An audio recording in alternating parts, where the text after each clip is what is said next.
Okay, we're recording.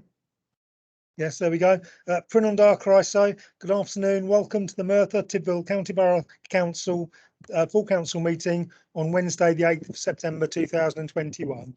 Please note that this meeting is being recorded and may be broadcast via the authority's internet site. The images and sound recordings may also be used for training purposes within the authority. First item on the agenda is apologies for absence. And Mr Mayor, just as we began the meeting, we understand that Councillor Howard Barrett may not make the meeting and would extend his apologies, even if he does manage to join later. And I think we'll similarly record that for Councillor Kevin Gibbs.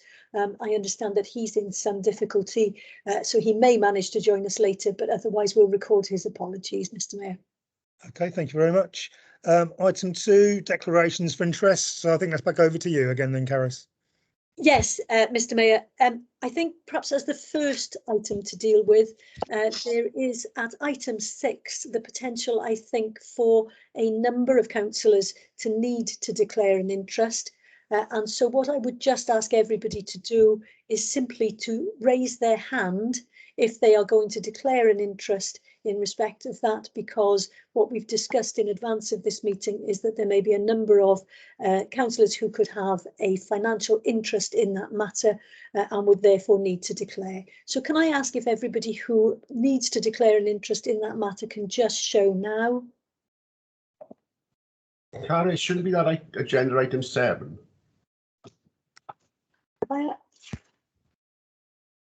Councillor Ramos, if you are no, according to my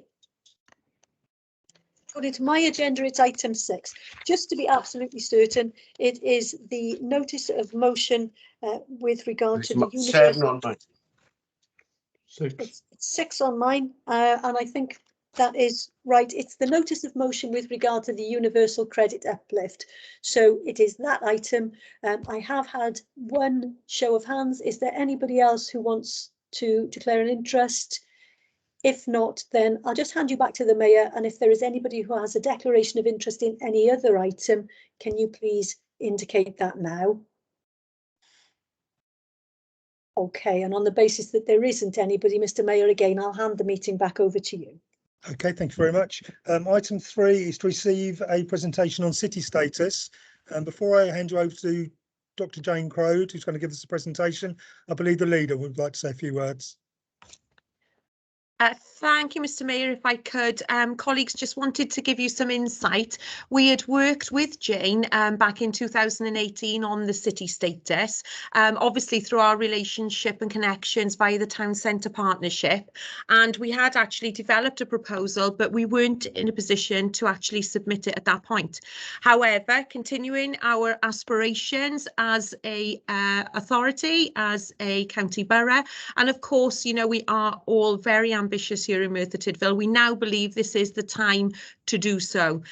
It's an absolutely amazing opportunity to really set Merthyr aside from anybody else and make sure that we do our utmost to gain city status and become the capital of the heads of the valleys.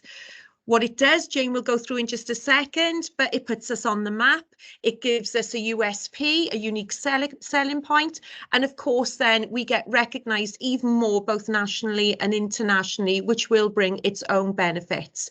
So we have much to be proud of here in Merthyr Tydfil, hence why we want to take this forward. And on that note, I'd like to welcome Dr. Jane Crode to take you through the presentation. Thank you, Mr. Mayor, and over to you, Jane. Thank you very much, Councillor. Yes, so I've been involved with Merthyr for 20 years and I was undertaking research. My specialisation is urban economics and undertaking research in Merthyr, it was identified that there was potential for Merthyr in 2018 to make an application for city status because it was the 50th anniversary of the Prince of Wales. Since that unfortunately, we made some inquiries were made but didn't go any further. So now is the opportunity for Merthyr to apply for city status for the upcoming Jubilee of the Queen. So I've prepared a presentation. So thank you very much for inviting me to your council meeting. I've prepared a presentation to give you the outline of why Merthyr Tydfil can achieve city status and how we can do it. So this is a PowerPoint presentation.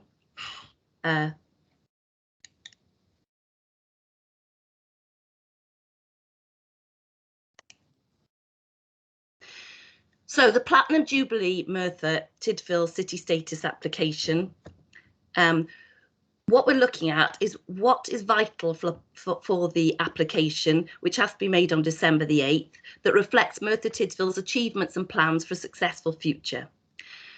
Number one is there's cooperation of the leadership in Merthyr Tydfil and beyond. The leadership will include, obviously, leading it will be the councillors. It will also include central government, and I think the support from the MP shows the importance of that. It will include internally the employees of the council who need to know and understand about the application and support Merthyr Tydfil becoming a city. It has to look at the more regional aspect to show the benefits to all the valleys surrounding Merthyr and how they will gain social and economic benefits from Merthyr becoming a city. What is really, really important is having the groundswell support of the citizens of Merthyr to combine with all the other leaders. Very important, as we all understand, is local business have to support our application for city status, and it's very important for further education as well as all the schools to support, be the central support and cooperation for the leadership. We also have to include all the other leading leaders, which will be the local media, fire authority, health authority, voluntary sector, which is very important and which is actually highlighted in the application, any pressure groups, and obviously the police authority. So all of those different sets of leaders have to work together and cooperate to make Merthyr Tydfil a city. Part of the application that's very important will obviously highlight the positive culture, resources and potential of Merthyr Tydfil. That will be central to the Platinum Jubilee Merthyr Tydfil status application. And it will also, during the application, highlight the amazing history, culture and resources of Merthyr Tydfil outside the area and show the aspirations that Merthyr Tydfil has. Merthyr Tydfil people need to have confidence in Merthyr Tydfil's application for city status. So what I've done is I've outlined some of the issues that have been brought to our attention as people not believing that Merthyr Tydfil can achieve city status. One of the main issues is people say that Merthyr is too small to be a city. Well, I've highlighted some of the cities around about the same size as Merthyr and smaller to show that actually Merthyr Tydfil is certainly of a size that could achieve city status. It's not about size. As you can see, St David's has got less than 2,000 population. But you may say that actually that's an exception because of the cathedral. But recently in 2012 and the Queen's Golden Jubilee, Perth was granted city status with less than 50,000 population. Also St Asaph's, again an exception, was granted city status. So the issue of size is not an issue with regard to achieving city status. If we look at the cities that have been conferred royal charter city status in relatively recent times, as you see, St Asaph's was granted city status in 2012, Newry with a population of 27,000 in 2002, Stirling in 2002 also with less than 37,000 population, Perth, etc. So the issue with regard size is not an issue. Also, you don't need a cathedral. So there's no specific requirements for being a city, apart from it has to have unique qualities and it has to have some association with royalty. So why are we applying? Why does Merthyr want to become a city? What will the Jubilee application on the 8th do for Merthyr? Well, The application will be a positive aim for all organisations and individuals and bring everybody together to benefit all of Merthyr and the adjacent valleys.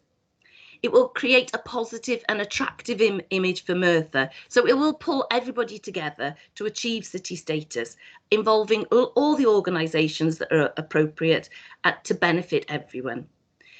It will also compel people in and outside Merthyr to raise their expectations and aspirations of Merthyr Tydfil.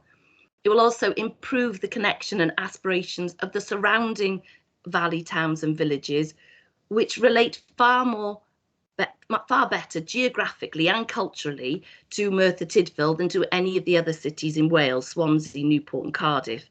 It will, and a big thing is that it will attract skilled people, investment and business.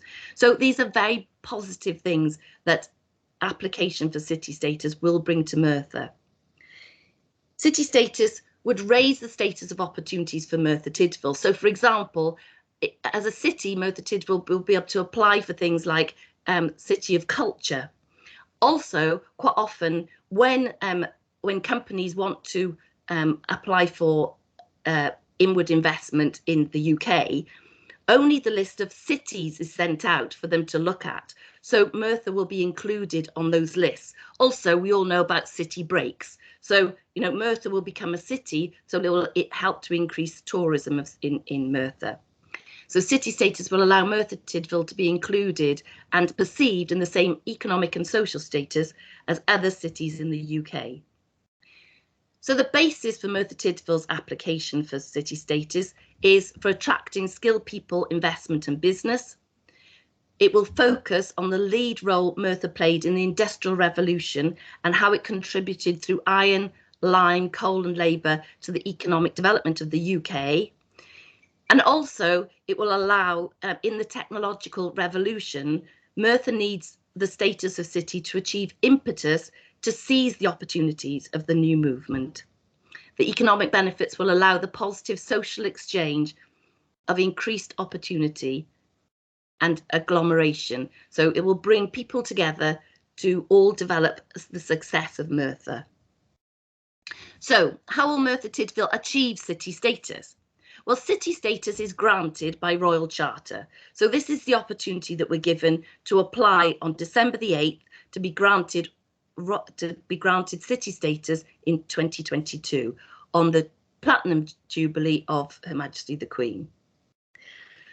So how are we going to do it? Well, we have to look at the competition. So who's the competition? The other towns that are applying for city status are Reading, and they're applying on the basis of their economic strength and connectivity, as well as their culture and heritage. Swindon are applying. They're a large town with 185,000 population, and they're applying on the basis of their hub of innovation. Dudley, who is applying on their rich history and plans for the future. Medway, which is over 280,000 population, so it's applying on its size and number of businesses. Boston, with a smaller population than Merthyr Tydfil, is applying on its history and heritage and worldwide connections, obviously with its namesake Boston in the USA. Southend-on-Sea, it's applying very much on what city status will do for Southend-on-Sea. It says it will turbocharge its economy and bring new investment. Middlesbrough is making the application on clear public support. It also has a cathedral and a big population. Newport on the Isle of Wight is going for a novelty application, saying, well, there's no city on the Isle of Wight, so they're applying. And our biggest rival is Wrexham, who is applying again on maximising economic benefits and helping recovery from COVID-19. So the Merthyr application has to be differentiated from the other applications. So the basis of the application will be that Merthyr Tydfil gets city status, is granted city status in recognition of the contribution made by Merthyr Tydfil and the South Wales valleys to the prosperity and safety of the UK through coal, steel and many lives. And the application will also be built on increasing the groundswell of support for Merthyr Tydfil achieving city status and fulfilling the dreams and aspirations of the people of Merthyr Tydfil to be the city of the heads of the valley and to lead the area to greater economic and social success. So, City Status 2022 application, who's going to support it? So we're starting off with the key leaders. So we have already had support voiced from Peter Vaughan, Jeff Edwards and Gerald Jones, and we're going to build on that to create all the key leaders to support our application, as well as, very important, to have the groundswell of public support. So to achieve the groundswell of public support, we'll use social media and other accessible communications, newspapers, television, etc. And how we're going to do that is through PR and social media campaign to rouse support for the application and to get the people of Merthyr, as well as the people of surrounding areas, to see the benefits of Merthyr Tydfil becoming a city, and also believing and supporting that Merthyr Tydfil will become a city. The logistics of going through it, we start off with obviously the support from Merthyr Tydfil County Borough Council. Then we go on to a PR campaign to enlist stakeholders, key leaders and the groundswell, and to promote Merthyr Tydfil as a city. We'll collect the data for the application, so from the historical issues, the cultural issues, the future of Merthyr, what the plans, how Merthyr has progressed over the last 20 years. Then we'll go into the wider communication of the benefits of Merthyr Tydfil becoming a city through social media and other accessible media. Then we'll prepare the application and the submission. So the submission will be made on the 8th of December 2021.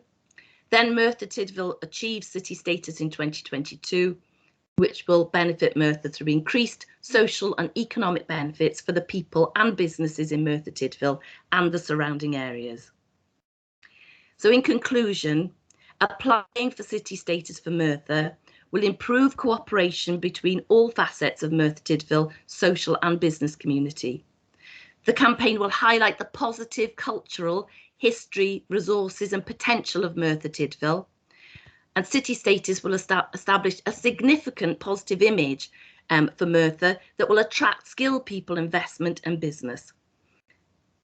It will increase the skilled people attracted to Merthyr, and also it will encourage people to be retained in Merthyr, to stay in Merthyr, to drive the economy and the social issues in Merthyr.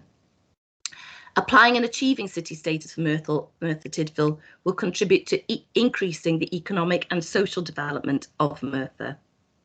So thank you very much for listening. Do you have any questions? Yep, thank you very much. That was an excellent presentation. Before we go on to questions, I'd just like to say I'm really excited about this. It shows a sense of ambition that we have in Merthyr Tydfil, and if it's successful, it'll increase our profile both nationally and internationally, and could provide an economic boom and be the catalyst for more investment in the highly paid skilled jobs coming to the borough. And I sincerely hope that all the residents and businesses who take pride in Merthyr Tydfil will see the potential benefits that this could bring us, and we'll get behind the bid. So thank you very much. Before we go on to questions from councillors, I believe Alan Owen had his hand up. Yes, thank you, Mr. Mayor. Obviously, this is introducing the potential for Merthyr to apply for city status. If we have a consensus from elected members and council that this is the way we want to go, they will actually bring a report to the next council with a proposal to be voted. Okay, thank you. Councillor Michelle Jones, please.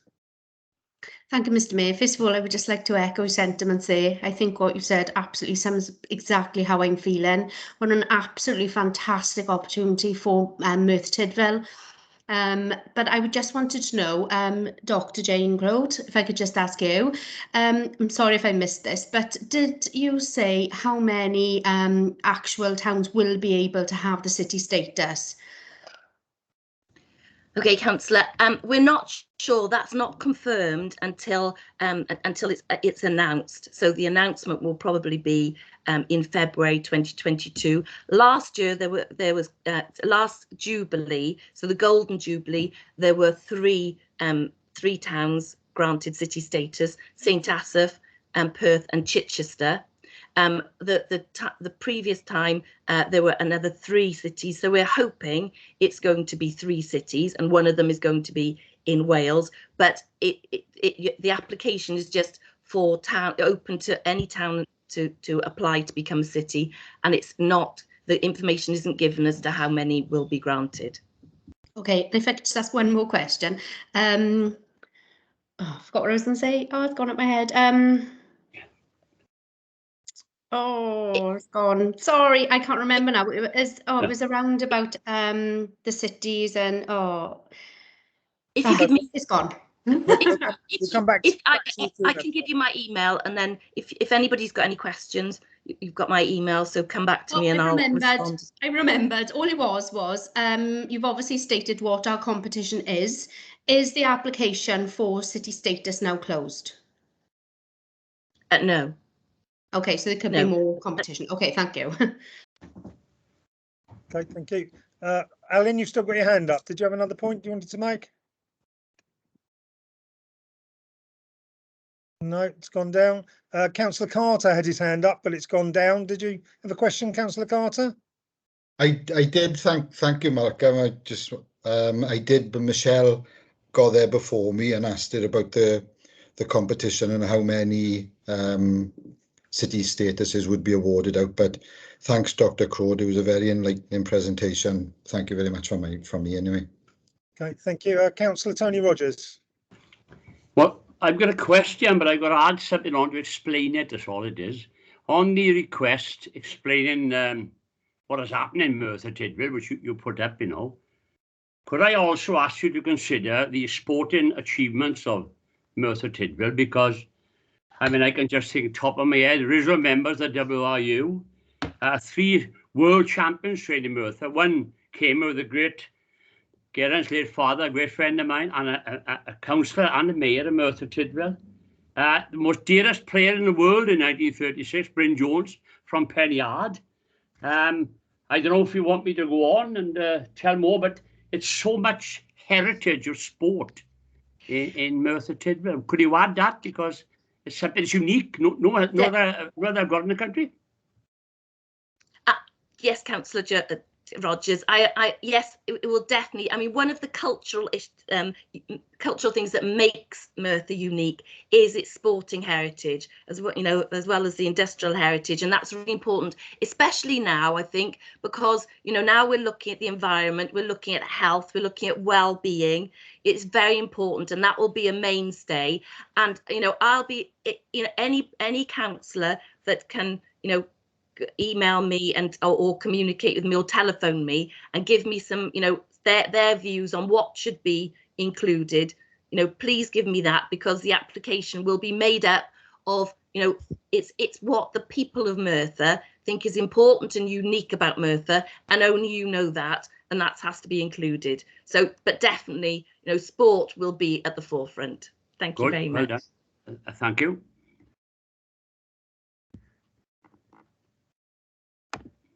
That's possibly a legacy hand. So Councillor Geraint Thomas, please. Welcome. Mine's a comment. I don't have comments going to come after questions, so I'm not sure what's going to play out here. Right, yeah, I think we'll see if there's any more questions, and then we'll go for comments after. Thanks, Geraint. Councillor Clive Jones.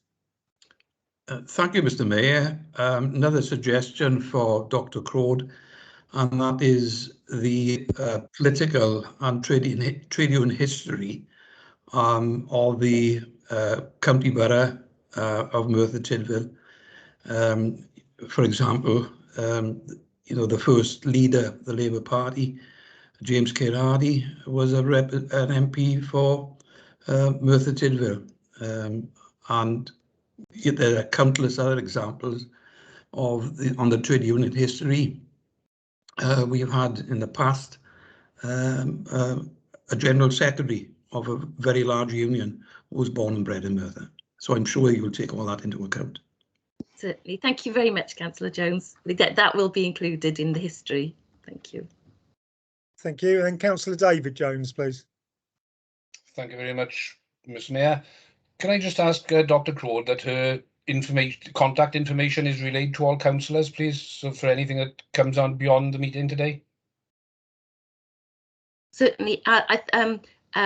Maya, your secretary, I'm sorry, I don't know her, but yes, the council has all my details and they'll be sent round to the councillors, yes. That's marvellous. Thank you very much.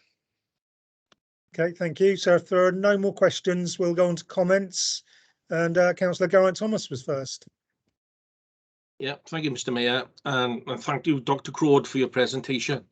You know, I am the cabinet member for regeneration, and with all the great things that's going on in Merthyr at the moment, with the Cyfarthfa Foundation project, the new bus station, the plans for the new railway station, the master plan for the town centre, you know, this is the right time for us. This is the right time, and I believe with the right push, right, this is going to take Merthyr to another level. You know, we're already going there, but it's going to get us there a lot quicker. The Heads of the Valley Road, as you said, from Swansea to the West Midlands is going to speed the time up for getting goods across the country. And, you know, I just hope that the council and the residents of our borough get fully, and, you know, for further afield, get fully behind us on this journey, and let's make it happen. Come on, Merthyr, let's do it. Thank you, Councillor Thomas. Councillor Declan Salmon. Thank you, Mr. Mayor. It's just a quick comment to Alan. Alan offered to put a report together for next full council. I hope we can take him up on that offer, because there's been a lot of comments, obviously, on social media, and it would just help with explaining the whole process and everything involved to everyone. Thank you, Mr. Mayor. Thank you. Are there any other comments?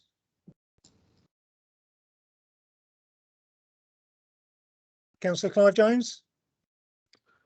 Thank you, Mr. Mayor.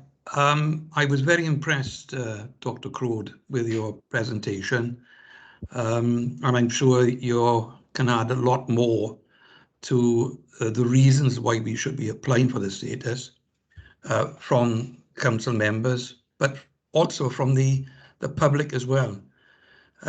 We must have aspiration in Merthyr Tydfil, and this, I feel, is a real opportunity.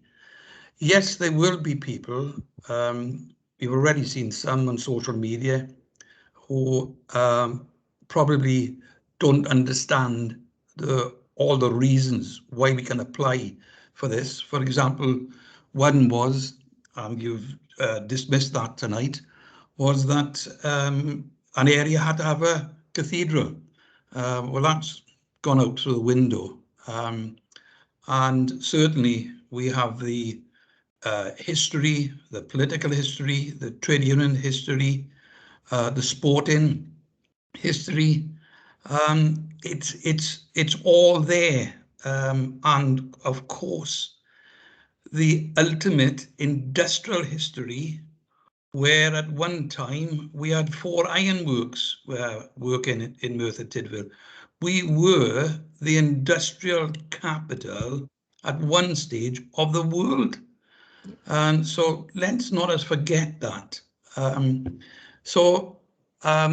I've, for one, will fully support our efforts to have this status, and what we need to do is to give as much information to the public and all the organisations that we've got here to come on board with us. Thank you, Mr. Mayor. Thank you. Councillor Jeremy Davis, you did have your hand up, but it's gone down. Did you have a comment? Yeah, my question was answered, so but I'd just like to comment, to be honest with you, but there has been a lot of bad press on social media over it. So I think if you're going to sell it to the residents and the communities, you need to put a bit more out on social media first and saying what it's about. Yeah, Okay. I agree. Can I just? Yes. Yes. it was unfortunate, really, that an announcement was made by the MP. It's wonderful that he's supporting the city status. That's a very positive thing. That we have the support of the MP. It was the timing, because obviously prior to doing anything, we wanted to come to the council, make sure that everybody supported this, and it was, you know, what you and your constituents wanted. So we couldn't, until we had the council meeting in September the 8th, it was very much decided and the right decision to come and make sure that everybody agreed and supported it before we went any further. So we've today, you know, the officers have been very proactive in engaging an agency that's been, they've been literally working 48 hours. A social media engagement has been made. I know the comms department of the Merthyr Council has been working extremely hard to get everything prepared, hoping and assuming that you would back this, so that, you know, we're up and going from tomorrow, addressing all the issues that have been brought up. So you know, the officers have been very proactive in that. Okay, thank you. Couple of other people indicating. We'll go to Councillor Tony Rogers first, and then we'll let the leader, Lisa Mitten, conclude. Thank you, Mr. Mayor. I think that social media is becoming a pariah. We don't need that. What you explain about Merthyr Tydfil, what you say is the dozens of things we can add. We can add loads of things. I mean, ballot box, there's so many things. I look at the wall, yeah. I remember my grant cameras for Kirari, the photos there, you know. But what I'm saying is, tell the story as it is, and let the other people of the other areas see if you can match that. And I'm confident that there's not a town or a borough or whatever in this country can match Merthyr Tydfil. That's the test case. Put it up, put that up. We'll settle on that. They cannot do it. So we project what Merthyr Tydfil has done. Never mind anything else. Don't worry about the opposition. That's all we're going to do. And say, you can't match that. So who's going to get the city status? Merthyr Tydfil. Thank you, Councillor Rogers. Councillor Mitten, to conclude then, please. Thank you. I'm so glad that Tony went before me, because Tony's spot on, actually. I think, you know, whilst we do have a regular few that comment on a number of things this council endeavours to do in a positive light, and put a slight dampener on it, shall I say, on social media, I think we have to remember that they are few and far between, and we have a massive population out there. When we share and remind people about the history of Merthyr Tydfil, the ambition that we have and the aspirations that we have as well, you know, we really should knock the other competitors out of the water. Jane, before finalising and thanking you for this, your passion, your commitment, I think what we need to remember is, look, we have everything to gain and nothing to lose. Let's give it a go. Let's go forward. Let's give Jane our support, our officers our support, and let's do this, guys and girls. Thank you, Jane, so much for the presentation, your commitment, as I said, and let's hope we can take this forward. We have, post this meeting tonight, got a press release going out as well,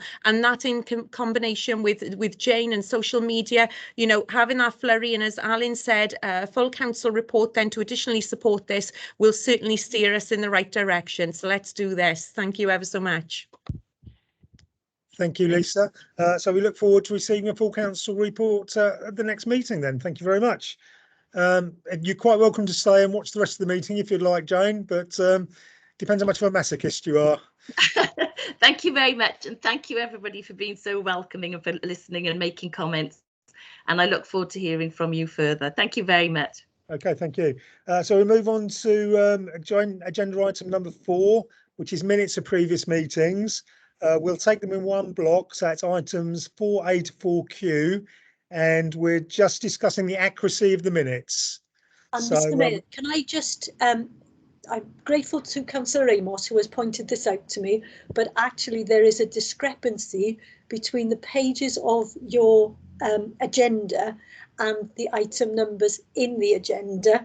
So this is item 4, and as you've just said, it is item 4A through to 4Q. It is pages 7 through to 70, but in your actual documents, it's referred to as 5A through to 5Q. And so what we're going to need to do, Mr. Mayor, is just every item, we'll just need to reference it by the item number in the agenda and also the page numbers, if we can. I'll do it if you want me to do it, or if you want to do it, but just so everybody knows what they're discussing and what they're voting on.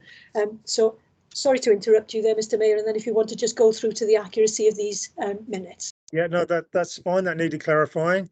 So yes, would somebody like to propose the accuracy of the minutes? Yes, sorry, just for clarification, mine are all in sync with what I guess they should be as the Mayor called them out, which is 4A to 4Q. Monitoring Officer, sorry, so do you want me to call out 4A, which is 5A in some people's reports? Sorry, I was a little confused there. I think just if you move the accuracy of the minutes and somebody seconds the accuracy of the minutes, everybody will know what they're voting on. When Great. anybody is presenting a report, if they just move the report that they just presented, it's just when we're introducing them, we'll just need to reference the pages, I think.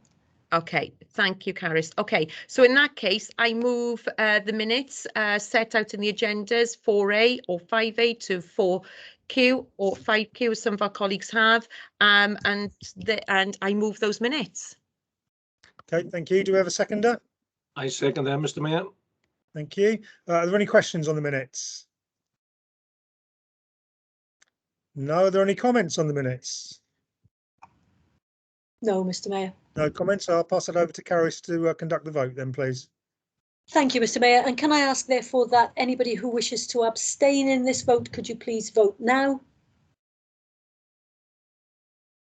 Thank you. Anybody wishing to vote against, could you please show now? Thank you. And all those in favour, could you please show now?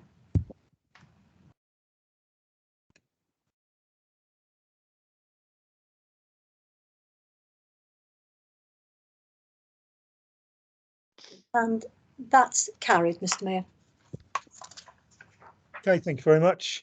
So we're moving on to, I've got agenda item number 6, page 71, if that's correct, which is a notice of motion, and that's Councillor Ernie Galsworthy, please.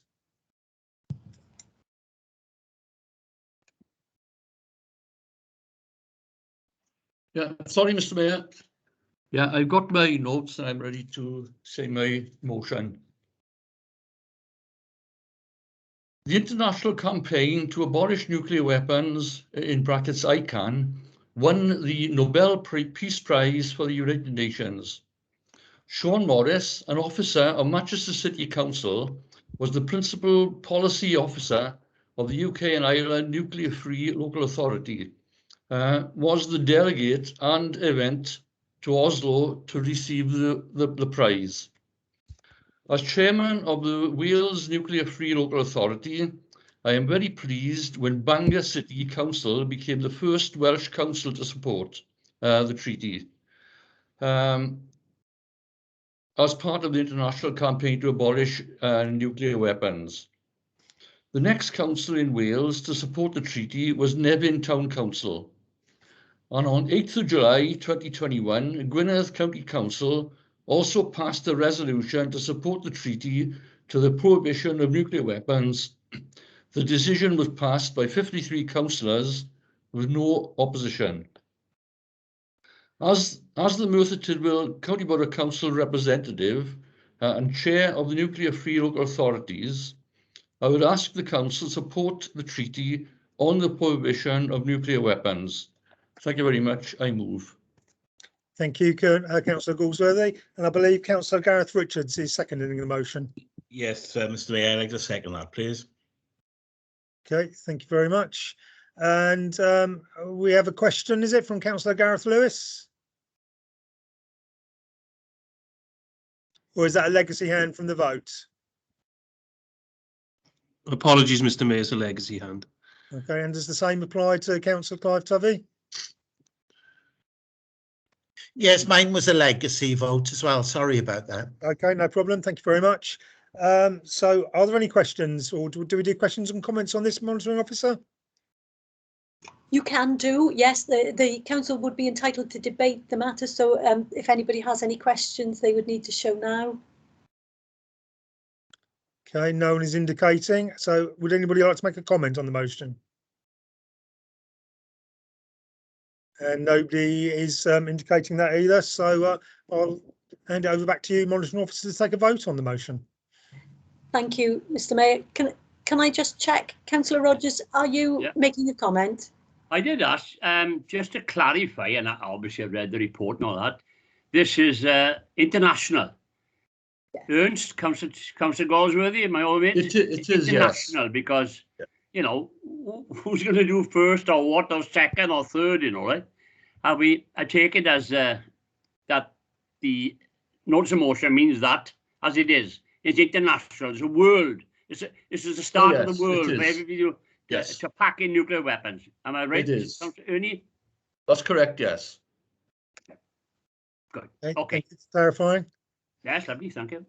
So, yes, Mr. Mayor, then we'll go to the vote, and I can ask if anybody who would be wishing to, I'm going to ask Councillor Rogers just to check that you knock it off. Yeah, I know. I didn't think you wanted to vote at that point. No, I get it off now a minute.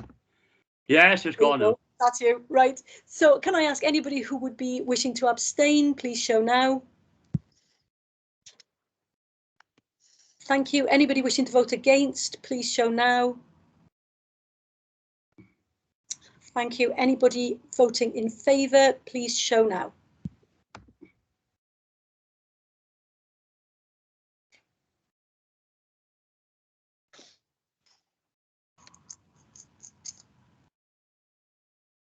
Councillor Dave Hughes, I can't see a vote. Thank you.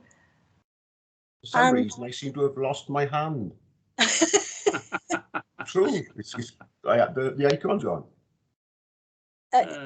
Would the same thing apply, Councillor Amos, as it did with your microphone? Can you run your cursor? No, I've got the microphone and I've got the camera, but for some reason the hand icon's gone. In that case, Councillor Amos, are you voting in favour? Oh, in favour, yeah. Thank you. It's simply to say that because it records in the notice of motion that some other councils had passed this unanimously, I was just going to report to you, Mr. Mayor, that you have passed this unanimously. Okay, thank you very much. Thank you. So if we can all take our hands down now then, please, to avoid any confusion. Well, mine's already down, I think. I'll carry, so how am I going to manage the rest of the meeting then? What we'll have to try and do, I don't know if anybody is able to assist you at all. I don't know if we've got anybody. Anne, I think, is on the call and may be able to help you. But failing that, if I don't see your hand, I'm going to try and remember to ask you. So you may have to take your mic off and tell me if you where you're voting. Okay, thank you. I don't know if Councillor Scott Thomas is going to give us more help with tech, because he gave us help with tech earlier on. I may have a solution. Julian, where you hover your cursor around the bottom, do you have those 3 dots as you usually used to have? Yeah, I've got those. Click on that. Your hand may be in that. I'm not 100% sure. If not, I'm out of options. Oh yes, there's something that says raise hand. I can do that with it, can I? Yes, you can. Yeah. Oh, great. Thank you, Scott. Thank you, Scott. We can do it that way then. Thank you, Councillor Thomas. Back over to you, Mr. Mayor. Yeah, thank you, Scott, our IT expert. Thank you. So we move on. I've got agenda item number 7, page 73, which is another notice of motion, and that's Councillor Lisa Mitten, please. Thank you, Mr. Mayor. Mr. Mayor, the motion is that we, the Independent Administration, ask that all our elected members of this council support our request that this council writes to the Prime Minister immediately to ask that the proposed cut to the universal credit uplift at the end of this month does not go ahead. The additional uplift has been and will continue to be a lifeline to the residents of Merthyr Tydfil who claim universal credit. If this cut goes ahead, it will be detrimental to those families already facing hardship and who will continue to suffer as a result of the ongoing impact of the COVID pandemic on them and their families. And I so move, Mr. Mayor. Thank you. And I believe Councillor Chris Davis, he's going to second the motion. I am, Mr. Mayor. Thank you very much. I am pleased to be seconding the motion to write to the Prime Minister at the UK government, obviously on their plans to obviously cut the current uplift to universal credit, and I just want to say a few things on such an important issue, really, Mr. Mayor. The £20 uplift to families has been an absolute lifeline to so many. By the government cutting this, they're going to push families into poverty. Families will potentially be forced to make difficult choices between putting food on the table, shoes on their children's feet, paying for rent, paying for heating. Really, really difficult choices for families across the UK, but particularly for us in Merthyr Tydfil to make. Done some reading around this today, Mr. Mayor, and the Independent newspaper have reported from a YouGov survey of universal credit claimants that 1.2 million people across the UK fear they will have to skip meals as they won't be able to afford to eat. The Trussell Trust, all of us will know because of Food Bank and the very successful, fantastic food bank provision we have in Merthyr Tydfil, report today that 1.3 million people are concerned they won't be able to heat their homes. Merthyr Tydfil families, Mr. Mayor, will be included in these numbers. Furlough is very likely to end very soon. We are absolutely not out of the woods as far as COVID goes. So the residents that we represent in our communities across the borough are going to be severely impacted and pushed further into poverty. So in closing, Mr. Mayor, and obviously delighted to second this motion. I welcome support from members across the chamber to this, and thank you very much, Mair. Diolch yn fawr, Mr. Mayor. Thank you, Councillor Davies. Councillor Clive Jones has his hand raised. Thank you, Mr. Mayor. 8,900 individuals in Merthyr Tydfil are due to have their furlough payments stopped. I believe it's at the end of this month. Families' financial situation in Merthyr Tydfil has been affected by the pandemic over the last 18 months.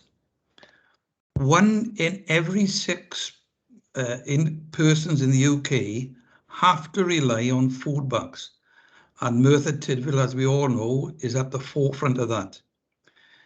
If you are a poorly paid worker, such as care employees, who may be earning just above the minimum wage, to reduce your weekly income by £20 will be a body blow. We are all faced with a massive hike in energy bills from next month, and the financial worry with that will increase is not going to help the 6 million people who are currently in receipt of the £20 uplift in universal credit. To be eligible to get universal credit, you have to be on low income or out of work, usually over 18, under state pension age, and have less than £60,000 in savings. Mr. Mayor, many of our constituents are in these particular groups I've just mentioned. It appears that the millionaire Tory UK cabinet members, and I include the Prime Minister in that, are hell-bent on scrapping the £20 universal credit uplift. It just shows how completely out of touch they are with millions of people in the United Kingdom and our constituents in Merthyr Tydfil. Thank you, Councillor Jones, for those comments.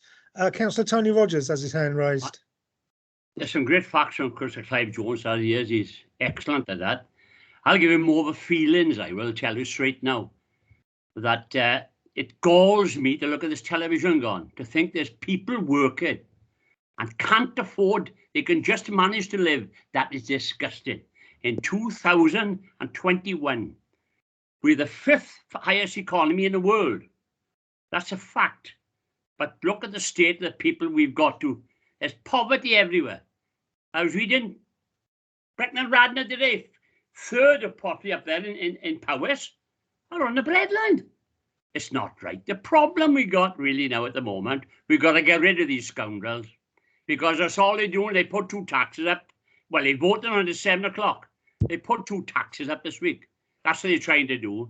You cannot trust them. That's the trouble. And the problem we haven't got a big, forcible opposition in Parliament. We want people, men and women, to step forward and take them on and fight for the working class, fight for every class. Everybody matters. But we're going backwards. Even they even decided to put up the age of retirement. That was disgusting. I mean, I'm going back a number of years, and Clive remember it well, the trade union officials. Oh God, we're thinking of retiring at 60. I know I went to Cowley once. I went to summer school with anywhere but in Ruskin College, and I went to visit Cowley work. They were from 62, 63 down. They were only working a couple of weeks, getting ready for retirement. It's crucial. It's people's lives. So I think we've got to get up and sort this out. Get the opposition we want. There's no opposition there. Get and sort these people out, because there is lies upon lies. I don't trust any of them on TV. I don't like it, but I support this motion 100%. But the galling part about this is people working out there, and they can't afford these little luxuries. It's a disgrace. Okay, thank you, Councillor Rogers. If there are no other comments or questions on this item, I'll pass you over to Caris and we'll take a vote on it. Thank you, Mr. Mayor. So can I ask anybody who wishes to abstain on... I'm going to start again because somebody's put their hand up. Councillor Roberts has got a hand raised. Is that because you want to speak, Councillor Roberts? Yes, I thought we were on questions. Have we moved on to comments as well? No, I think everybody went straight to comments. Oh, beg your pardon. Am I too late to make a comment, Monitoring Officer? No, you can still make a comment because we hadn't started the vote. Thank you, Mr. Mayor. I unequivocally support this motion. I can't echo the comments made by members enough on this, and I would have been more than happy to put my name to this motion as well if asked. So yeah, unequivocally supported. That's all I wanted to say. Thank you, Officer.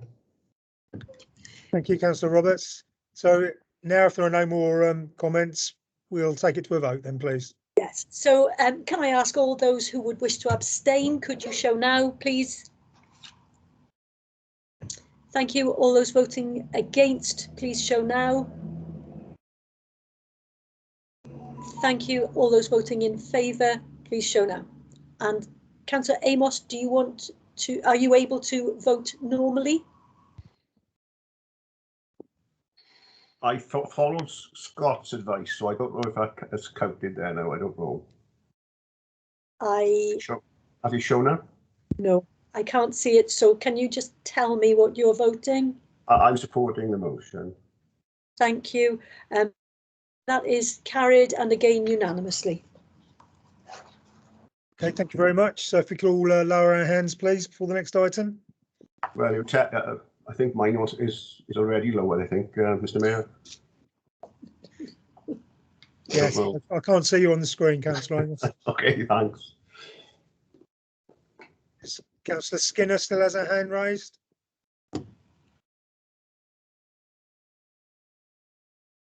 Thank you, Councillor Skinner.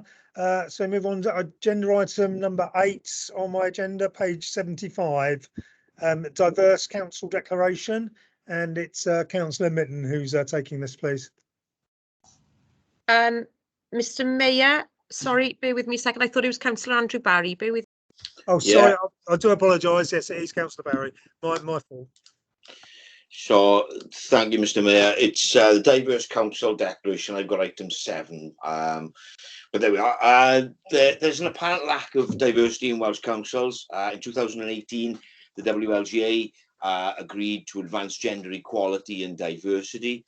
A letter was received recognising the need to reflect the diversity of our communities, with an emphasis that there needs to be more women, young people, Black, Asian, minority ethnic people, disability, LGBT. We have been asked as an authority to consider committing to become a diverse council in 2022. and for us to take steps to promote the role of elected members to underrepresented groups. Recommendations, of which are the three, that Merthyr Tydfil County Borough Council sign up to the Diverse Council Declaration, be approved. 2.2, an action plan be developed to support the declaration, be approved. And 2.3, the action plan be presented to a special Democratic Services Committee for consideration and sign off before coming back to full council, Mr. Mayor, for approval, and that to be agreed. I therefore move. Thank you, Councillor Barry. Apologies, I couldn't read my own writing, which is why I missed you out, I'm afraid. But I believe Councillor Mitten is seconding the proposal. Yeah, absolutely fine, Mr. Mayor, and more than happy to second this report and support Councillor Barry on this one. Thank you. Okay, thank you. Are there any questions on the report, please? Councillor David Jones. Thank you, Mr. Mayor. I'm just curious as to whether the Deputy Leader will be supporting this report, considering comments he made on social media some time ago. Yes, David, I will be supporting it, as I supported my colleague Michelle Jones when she stood for council. Thank you very much for that, Geraint. And I'm delighted that Councillor Thomas's election has inclined him towards diversity and inclusion. I'm also delighted that he has supported a female, Lisa, as the leader of this authority, and Councillor Colburn as an Englishman, although now adopted in his own words as mayor. Just one to go now then, Geraint, and the comments are all annulled. Thank you. Thank you for that, Councillor Jones. Thank you. Are there any more questions? No one is indicating. Are there any comments on the report, please? Yeah, I'd like to comment on that. Yeah, Councillor Davis.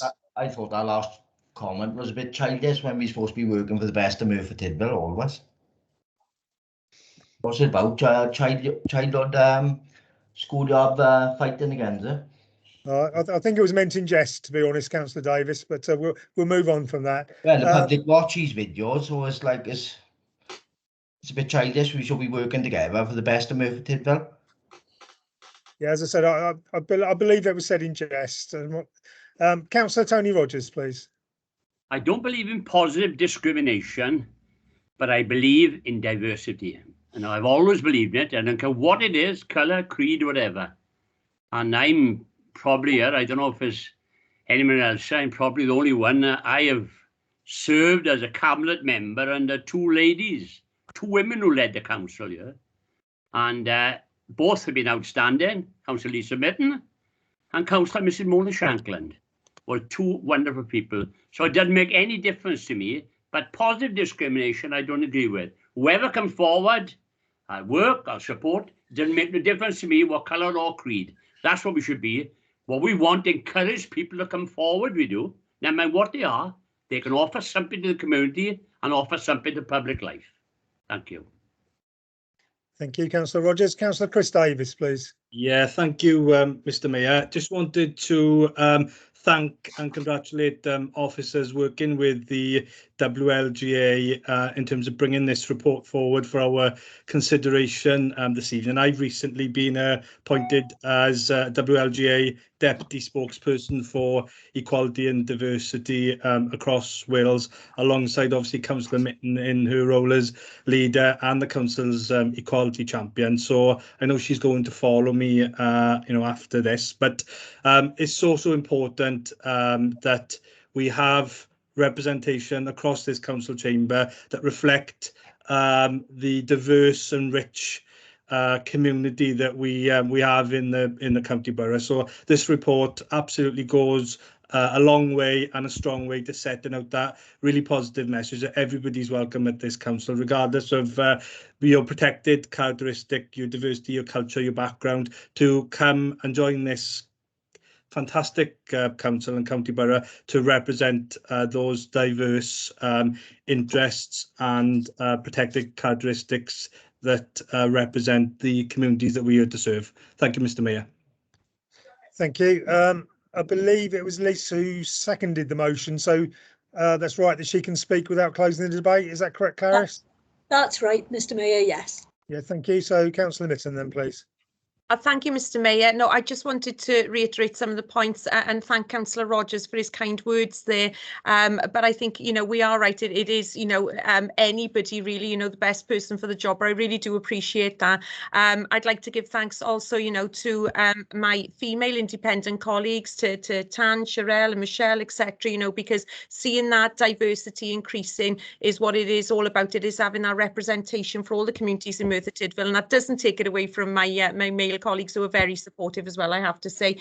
But it really is important for us, you know, and as I said, I'm so glad that Councillor Andrew Barry has brought this report to us tonight, because it is vitally important. I do represent us with the WLGA on the Equality and Diversity group as well. So really support the comments that have been made tonight, and thank everybody. Thank you. Thank you. Councillor Darren Roberts, please. Thank you, Mr. Mayor. Yeah, like the members that went before me, I'm fully in support of this report and fully in support of diversity overall. You know, it goes with the values that we all sign up to within the Labour Party. I think as a party, we are the probably most diverse out of all the political groups, with our LGBT and BAME and other candidates that we got coming forward for not just local government, but MS and MP, so you know, Senedd and nationwide within the UK. For the most astute members and the public viewing and the council meeting this evening, they will see that the Labour group hasn't got any female members. Now, that's not through our choice. As members here will know, that obviously went as candidates in the 2017 election. We had, I think it was either 8 or 9 females who were selected. One was elected to be a councillor. That was former councillor Rhonda Braithwaite, who unfortunately stepped down for personal reasons. So yes, you know, the electorate of Merthyr Tydfil chose their elected members, and we all sit before them here this evening. But I just wanted to get that point across, Mr. Mayor. Totally support this this report and the diversity that is contained within the report. Thank you. Thank you, Councillor Roberts. If there are no more comments, we'll take it to a vote then, please, Caris. Thank you, Mr. Mayor. So can I ask then, please, all... Oh, sorry, Councillor O'Neill has raised his hand. No, that was a mistake on my part, Mr. Mayor. My apologies. Okay, no problem. Thank you, Councillor O'Neill. Thank you. Too keen to go. Can I ask all those members who wish to abstain, can you please show now? Thank you. All those members wishing to vote against, please show now. Thank you. All those members wishing to vote in favour, please show now.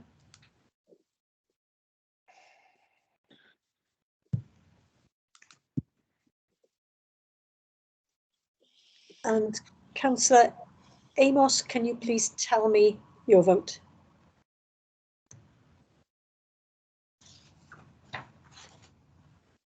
Sorry, yeah, I'm supporting the motion. I did follow Scott's advice again, but nothing seems to have happened. Thank you.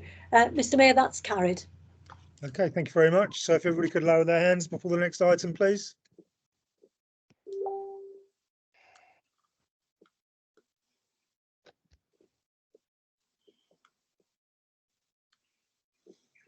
Thank you. Next item I've got is agenda item number 9, page 81, establishment of an investigating and disciplinary committee. And this is Councillor Andrew Barry again then, please.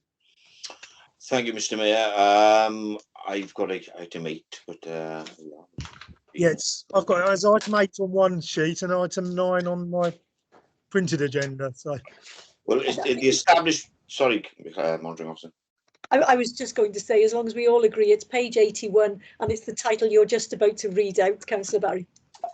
The establishment of an investigating and disciplinary committee.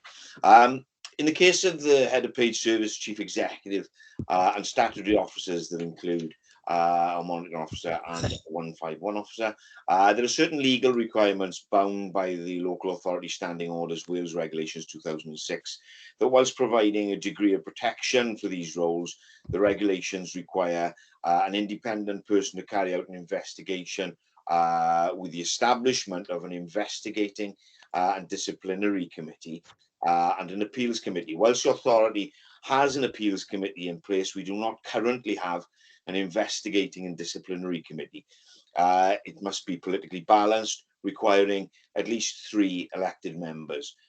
Consequently, the recommendations are 2.1, an investigating and disciplinary committee to deal with disciplinary issues regarding the head of paid service and statutory officers be established, and 2.2, membership of this committee comprising of 3 politically balanced councillors who sit on the Council Standards Committee, whose roles are agreed each year at the AGM, be approved. I move the recommendations, Mr. Mayor.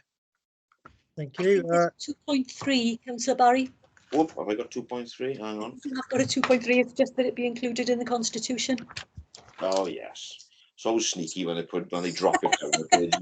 So 2.3, the Constitution to include the committee, its membership, roles and responsibilities be updated.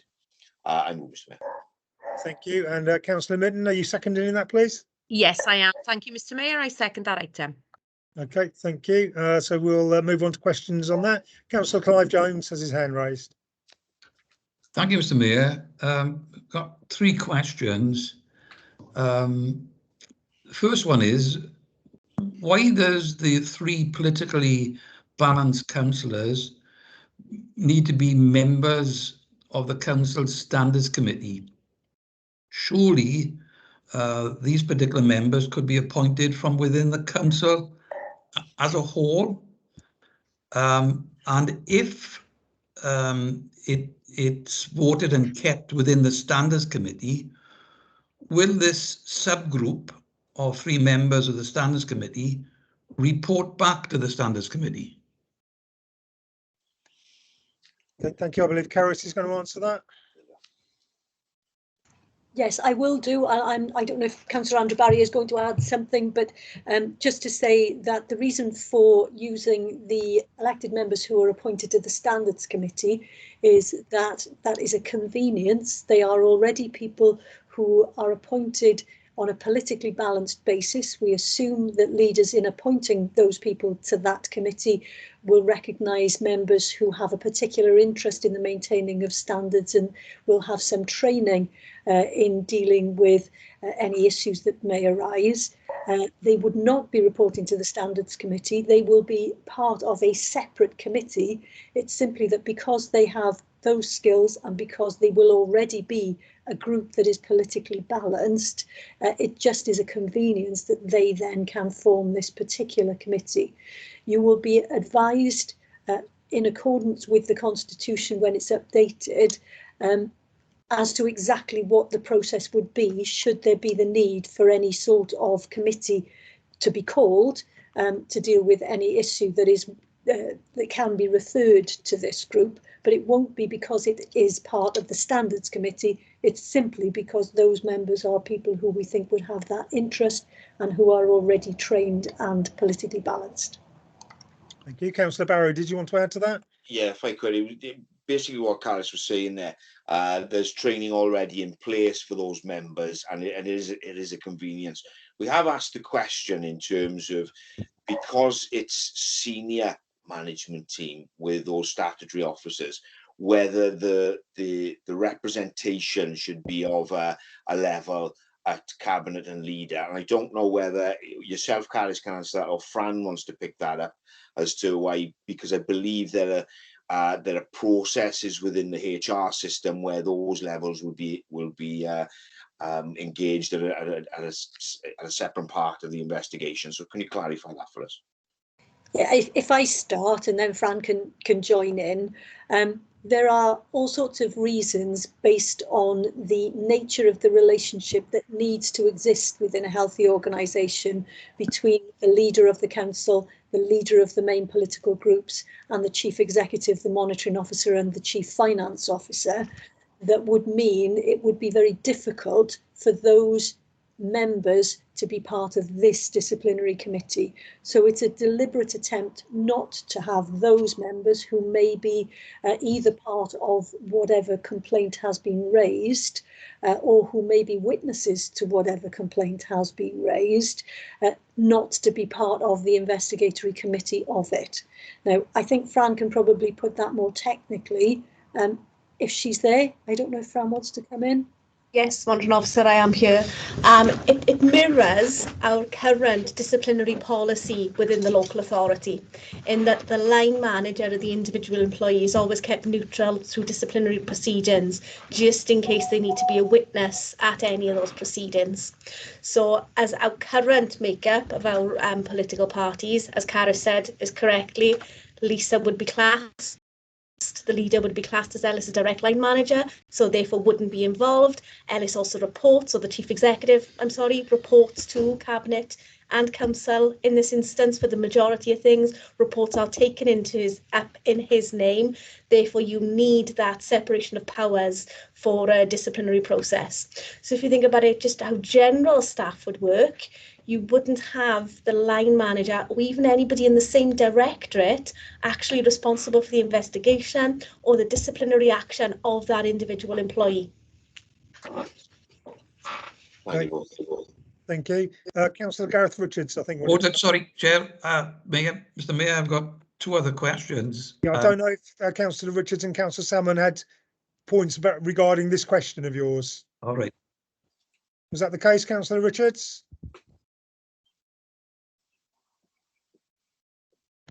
Two slightly different questions. Right, so we'll deal with Councillor Clive Jones's first. Yeah. Councillor Salmon, was yours a point following on from Clive's first question? Or was that no, Mr. Mayor. Mr. Mayor, I'm happy for Clive to ask his questions first. Okay, then back to you, Councillor Jones. Right, thank you, Mr. Mayor. I'm glad I asked that question. We've had an answer from the Cabinet member and two officers. My second question then, I think it's been touched upon by Caris. What will be the exact duties of the Investigating and Disciplinary Committee, and what will be the criteria that they'll be working to? I think you said, Caris, that they may well be a subject of a further report back to Council as to exactly what this entails. Is that correct? It will be included into the Constitution.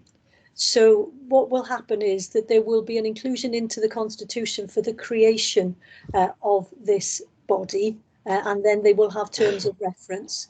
Now, I don't know if Fran again is able to give a bit more technical detail, but because it's a statute-based thing, we will just be creating something which legislation says we should have.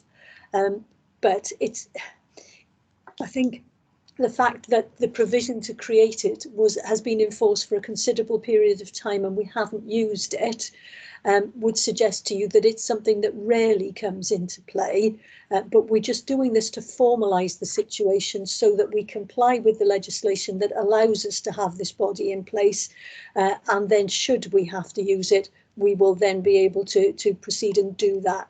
Now, I don't know whether Fran is able to assist any further in just about the process we're going to adopt to get the terms of reference clear into the Constitution.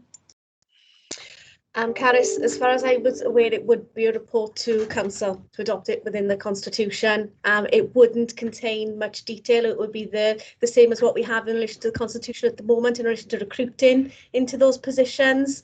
And then it would be for that panel then to establish how they were going to undertake that investigation or how they would undertake that disciplinary or that appeal and what timescales they would use in that, keeping the employee fully up to date and the trade union representatives fully up to date through the process. And thank you. And my third question is in two parts. I presume under 1.2 refers to a designated independent person. That person is likely to be from outside the authority. And it's already been touched upon. It refers to statutory officers.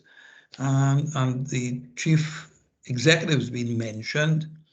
And I think the section 151 officer. Can you explain to myself and other members the other statutory officers that we are referring to in this report? Yes, me. Yes, so the three people who are protected by this particular legislative provision are your chief executive, your section 151 officer and your monitoring officer.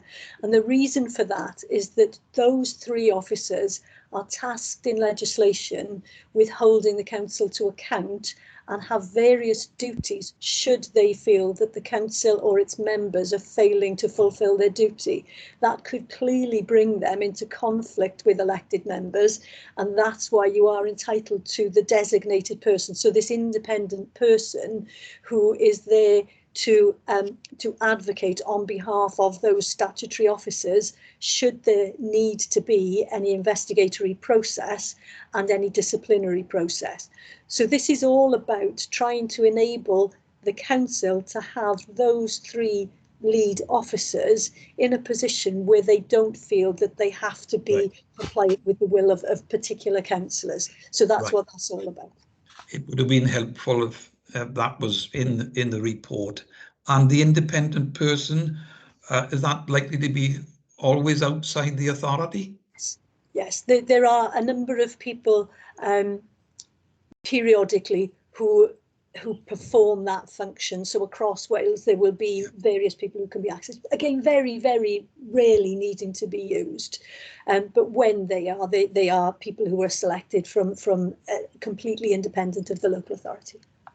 Right. Thank you, Mr. Mayor. Thank you. Thank you, Councillor Jones. He's moved down my list, but Councillor Gareth Richards was the next person to indicate. So, thank you, Mr. Mayor. I have two questions, really. I think one has been touched on already. The question is basically then, this legislation has been in force since 2006. Is it the case that this has been an oversight within the Constitution for that time to give you the protection you were afforded under that legislation? It's not. It's one of those things which is there to enable people to have that protection, and I think that the historic approach to it has been in this authority that if the need had arisen, we would have appointed the committee. And it's not that it's specifically wrong for that to be the way of dealing with it, but I know that what Fran has been thinking about in reviewing any number of provisions and policies is that it would be better to have these things in place rather than wait for the incident to arise and then have to look around how you would establish it. Yeah, thank you, Caris. Mr. Mayor, my other question is in relation then to the makeup of the committee. Obviously, there will be an appeal from that then, Caris, to the appeals committee. Because what I was going to raise is the fact that Councillor Tovey and myself are on the appeals committee. Right. I'm going to ask Fran if she can help with that, because I'm not absolutely certain that there is an appeal, but I'll leave that to Fran. It would depend on what process is being followed. But yes, if there was an appeals committee needed, then we would need to constitute an appeals committee. So if we were in a disciplinary matter, then appeals committee may potentially be needed at that point in time. Yeah. So obviously changes would have to be made to the appeals committee if the recommendations go ahead, that the standards committee members are on this committee, then Councillor Tovey and myself would have to remove ourselves from the appeals committee. Yes. If you think about the majority of you are school governors as well, if you think about how school governors work with the disciplinary committee and the appeals committee, and you make sure that individuals are clean so that they can deal with different processes, this is exactly the same similar process to that. Yeah. Sorry, that's what I was saying, really. We couldn't sit on both. But obviously there's no reference to any changes of the appeals committee within this report. Thank you, Mr. Mayor. Okay, thank you, Councillor Richards. So Councillor Declan Salmon then, please. Thank you, Mr. Mayor. Just quickly, maybe for Fran, I'm not sure if this would go against employment law, but maybe you could set us right. Will there be a transparent record of referrals and outcomes? Bearing in mind it's probably important that the whole process is open to scrutiny and the process is seen to be transparent.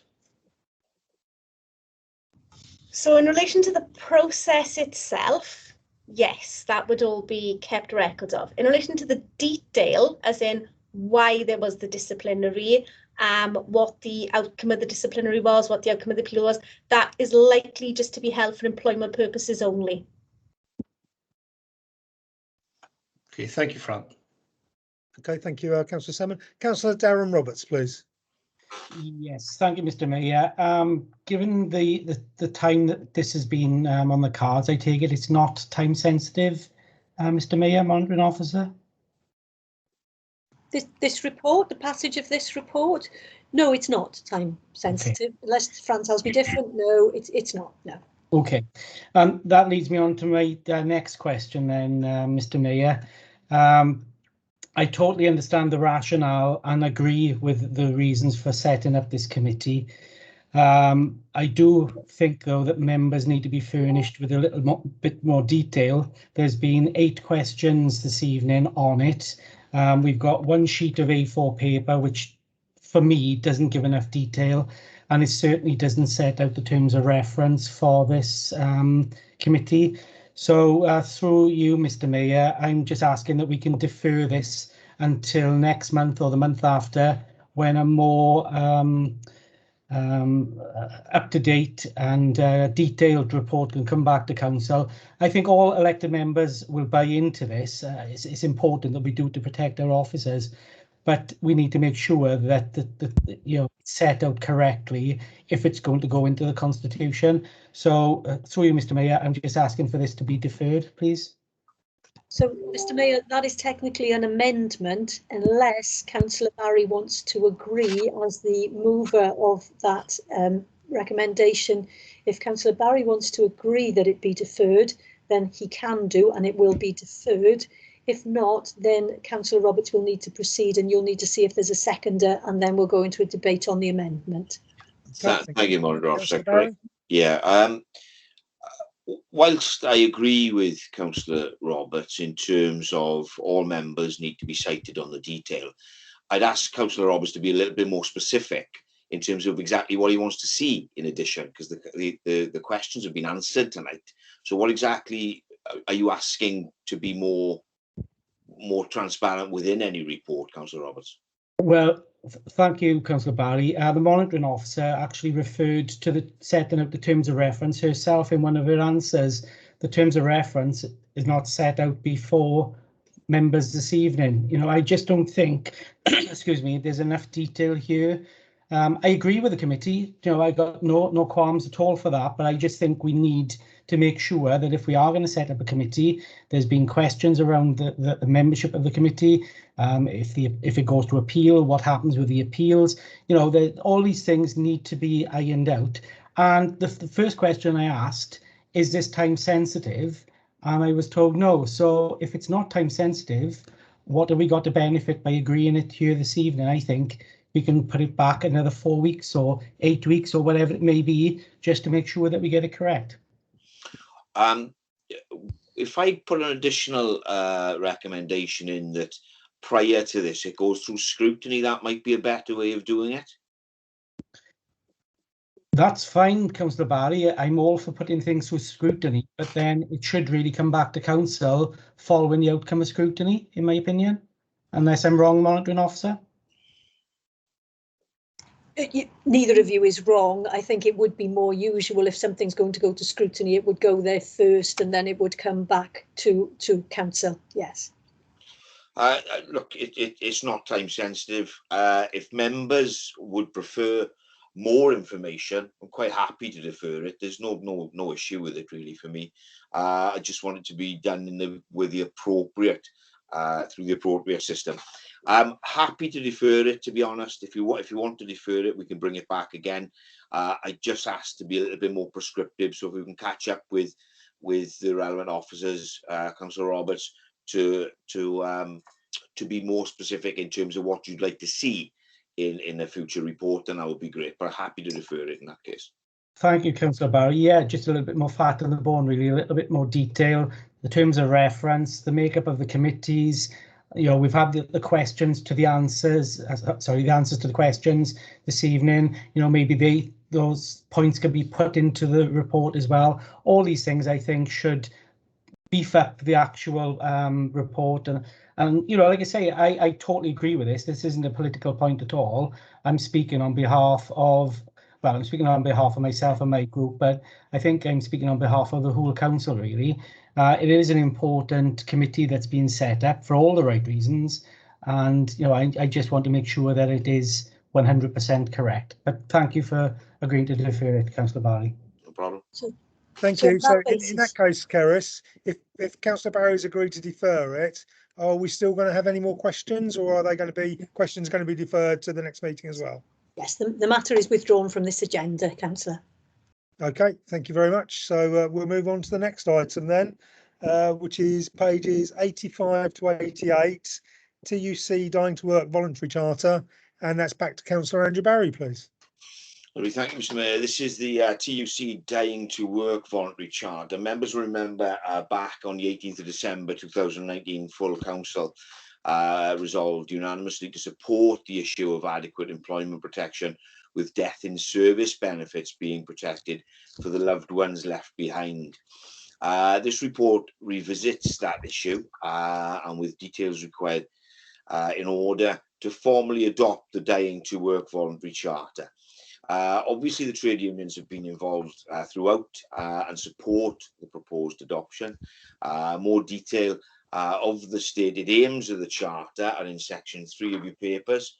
There is a financial implication for the authority. I know we were working on some indicative figures. I don't know whether Steve or Fran have those figures available for us. But while we wait for that, if they are available, I'll take you the recommendation, of which there's one at 2.1, which is the Chief Executive signs the Dying to Work Voluntary Charter on behalf of Merthyr Tydfil County Borough Council to show its ongoing commitment to supporting rights and responsibilities towards its staff be approved. I move, Mr. Mayor. Thank you very much. Councillor Mitten. Yes, I'd like to second that, Mr. Mayor. Okay, thank you. Are there any questions, please? No one is indicating for a question, so are there any comments, please? Councillor Ian Thomas, please. Thank you, Mr. Mayor. I fully support this recommendation and will be voting for it, obviously. But I think it is worth a mention that the title of this charter is in poor taste.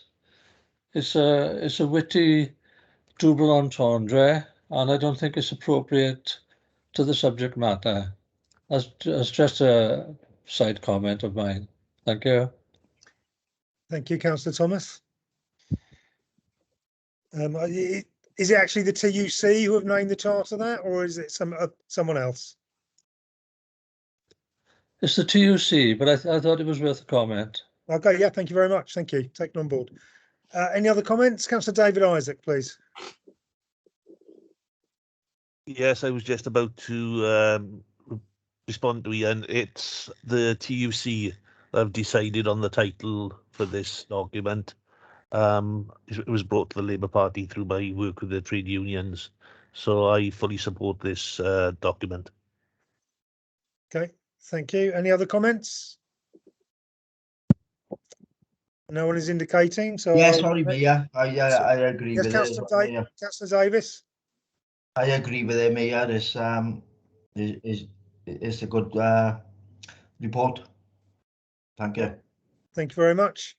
So if there's no other comments, I'll pass you back to the monitoring officer. Thank you, Mr. Mayor. Can I ask, therefore, that anybody who wishes to abstain, can you please show now? Thank you. Can I ask anybody wishing to vote against, please show now?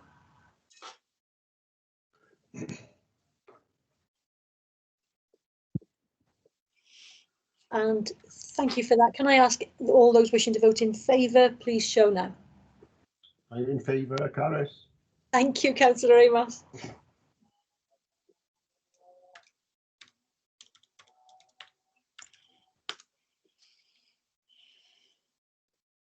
Thank you. That's carried, Mr. Mayor. Okay, thank you. So if you could all lower our hands, please.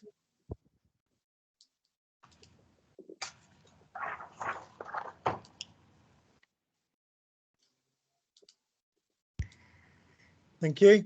Next item on the agenda is the report on pages 89 to 92, sickness absence policy and sickness absence procedure. And it's Councillor Barry again, please. Getting a bit monotonous, Mr. Mayor. Sickness absence policy, sickness absence procedure. Our occupational health team returned to the authority in 2020 and has subsequently reviewed our policy and procedures, taking into account our employee stress survey of 2018 and the cultural survey in 2019. And working with managers and trade unions, who updated both. We have the lowest sickness absence in Wales. Absolutely brilliant, with our easy to follow, simple format that is easy to understand for employees and managers alike. Just two recommendations on this, Mr. Mayor. 2.1, the updated policy and procedure be implemented with immediate effect, be approved. And 2.2, the delegated authority be given to the head of human resources for any minor future amendments to the policy and procedure in consultation with portfolio member be approved. I move the recommendations, Mr. Mayor. Thank you, Councillor Barry. Councillor Mitten. Yeah, I second that. Thank you, Mr. Mayor.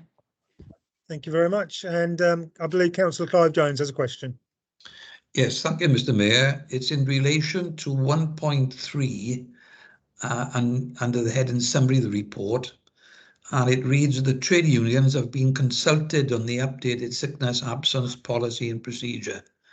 The important addition to that sentence, and the question is, have all the appropriate trade unions in the authority have agreed to what's been consulted on?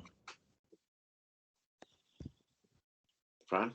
So if I can answer that, Chair, yes, they have, Councillor Jones. So that would be GMB, Unison and Unite under this consultation process. Yeah, and I believe, Fran, that that should be added into 1.4 because it's important, one, to carry out consultation, but if all the appropriate unions have agreed to it, that, in my view, should be relayed there under 1.4.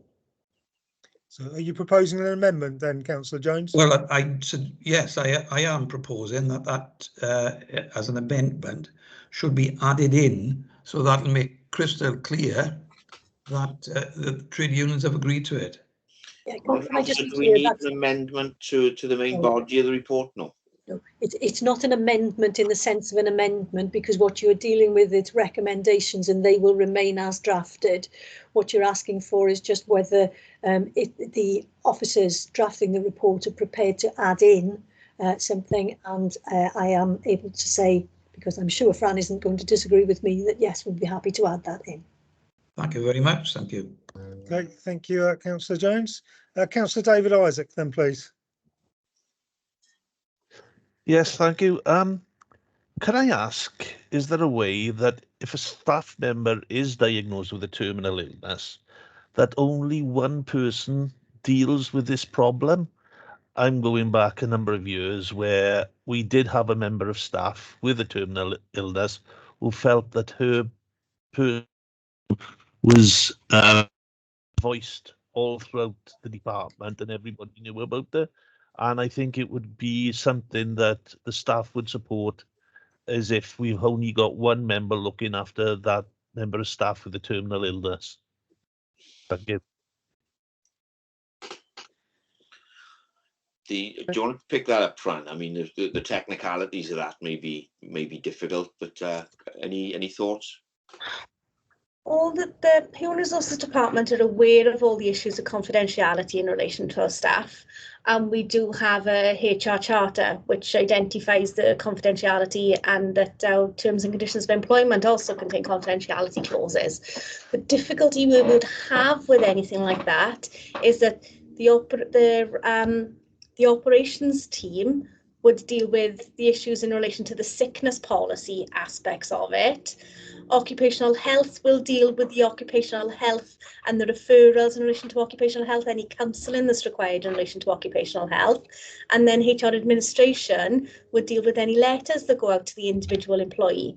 So there wouldn't be one individual that would be able to see every element of the process with an employee. And I think the answer, therefore, to your question, Councillor Isaac, has got to be no. We can't say that it would just be one member of staff, but the critical thing will be the maintenance of confidentiality and sensitivity to the needs of the member of staff concerned. I think as well, Caris, I completely agree with what you're saying. But in terms of development of these policies and procedures, there's no harming us focusing on exactly what Councillor Isaacs has said, and on that term to ensure that confidentiality is given a priority within particularly this issue. So I mean, just to make note of that, Fran, possibly with our with the development of the workforce. Okay, you happy with that, Councillor Isaac? Yes, thanks very much. Okay, thank you. Councillor David Jones then, please.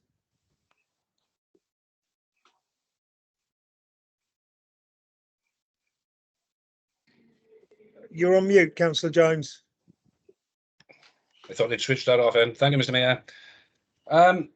Potential amendment to the recommendation at 2.2, where delegated authority be given to the head of HR for any minor future amendments to the policy and procedure in consultation with the portfolio member be approved. Can I ask that added to that is any and all minor amendments made under delegated authority to this policy and procedure are made available and released to all councillors, please? I second that. If Councillor Barry is happy to include that, then again, it can be just included. Otherwise, it's an amendment which will need to be, and has been seconded, but will need to be debated and voted on. The only caveat I'd make to that, Councillor Jones, is if we can get some indication from Fran that members will not be inundated. I go back to previously where members have complained of an influx of emails that just overwhelms our systems. So Fran, can you give us some idea of what that actually means in terms of volume of updating? So generally what we'd done 2 years ago was had a reference sheet at the front of every policy. So where amendments are made to policies, they're stated then at the front of those policies for everybody to access. So at any point in time, a councillor is able to go onto our intranet and view the policies so you can see where the amendments are. Generally, policies can be updated on a yearly basis if there's minor amendments in relation to case law changes that have come through, or if there's any amendments in relation to statutory changes that will come through. You'll note with the sickness absence policy at the moment, this is the first time it's been reviewed in a number of years. So it's difficult to quantify when the changes will be made. As it currently stands, this is a recommendation that has been afforded in all reports in relation to policies that have been adopted by this council and reviewed by this council in the last 2 years. And can you give us some idea of what an example of a minor amendment may be, to give councillors an idea of what type of thing that we're asking for here? So generally where there's been spelling mistakes identified within the policy, where there's been process shifts in relation to if a policy refers to a manager undertaking a task, but it's more suitable for another officer within the authority to undertake the task, then that would be a minor amendment change. All changes to the policy are consulted with the trade unions, even if it is just spelling corrections within policies. Right, and so and the statutory amendments, they would naturally come to council, would they? It would depend on what the nature of the statutory amendment was. So if it was a significant change to the policy, as in timescales, or an additional category in relation to a protected characteristic, for example, those would automatically come to council.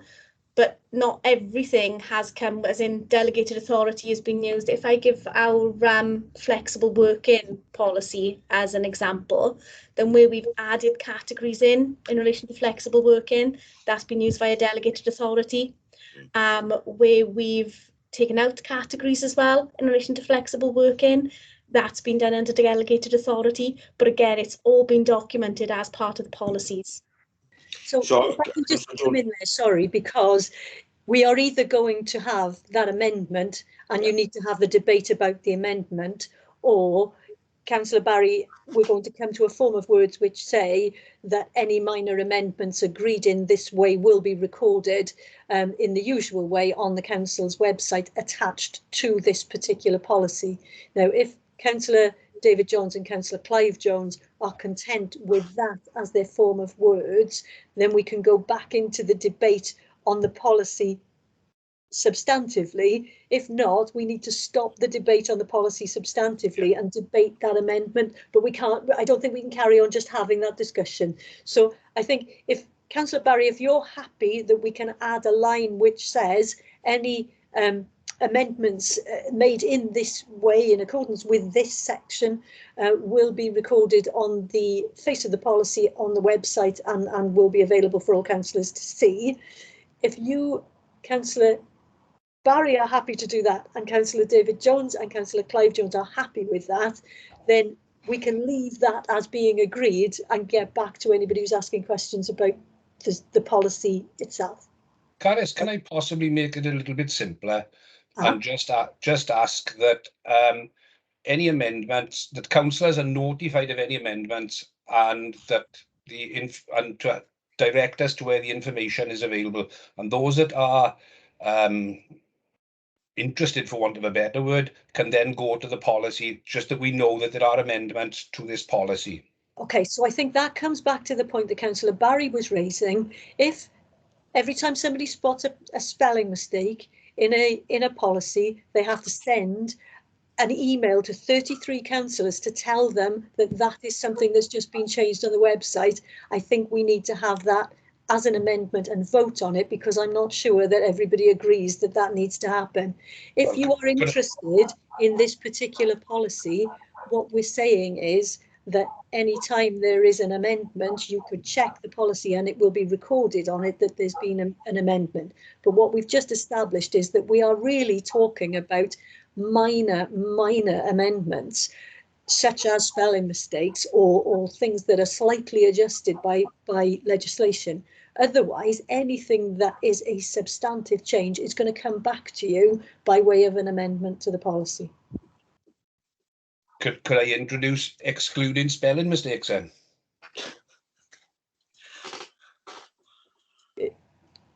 I think we're going to have to vote on the amendment then. So it's been moved and seconded. Councillor Colbrand, I think Councillor Jones needs to say precisely the words he wants.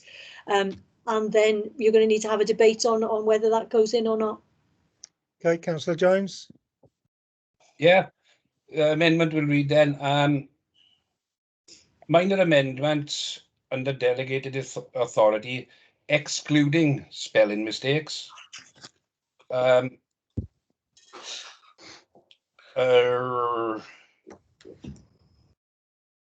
this procedure as relayed to councillors, to all councillors.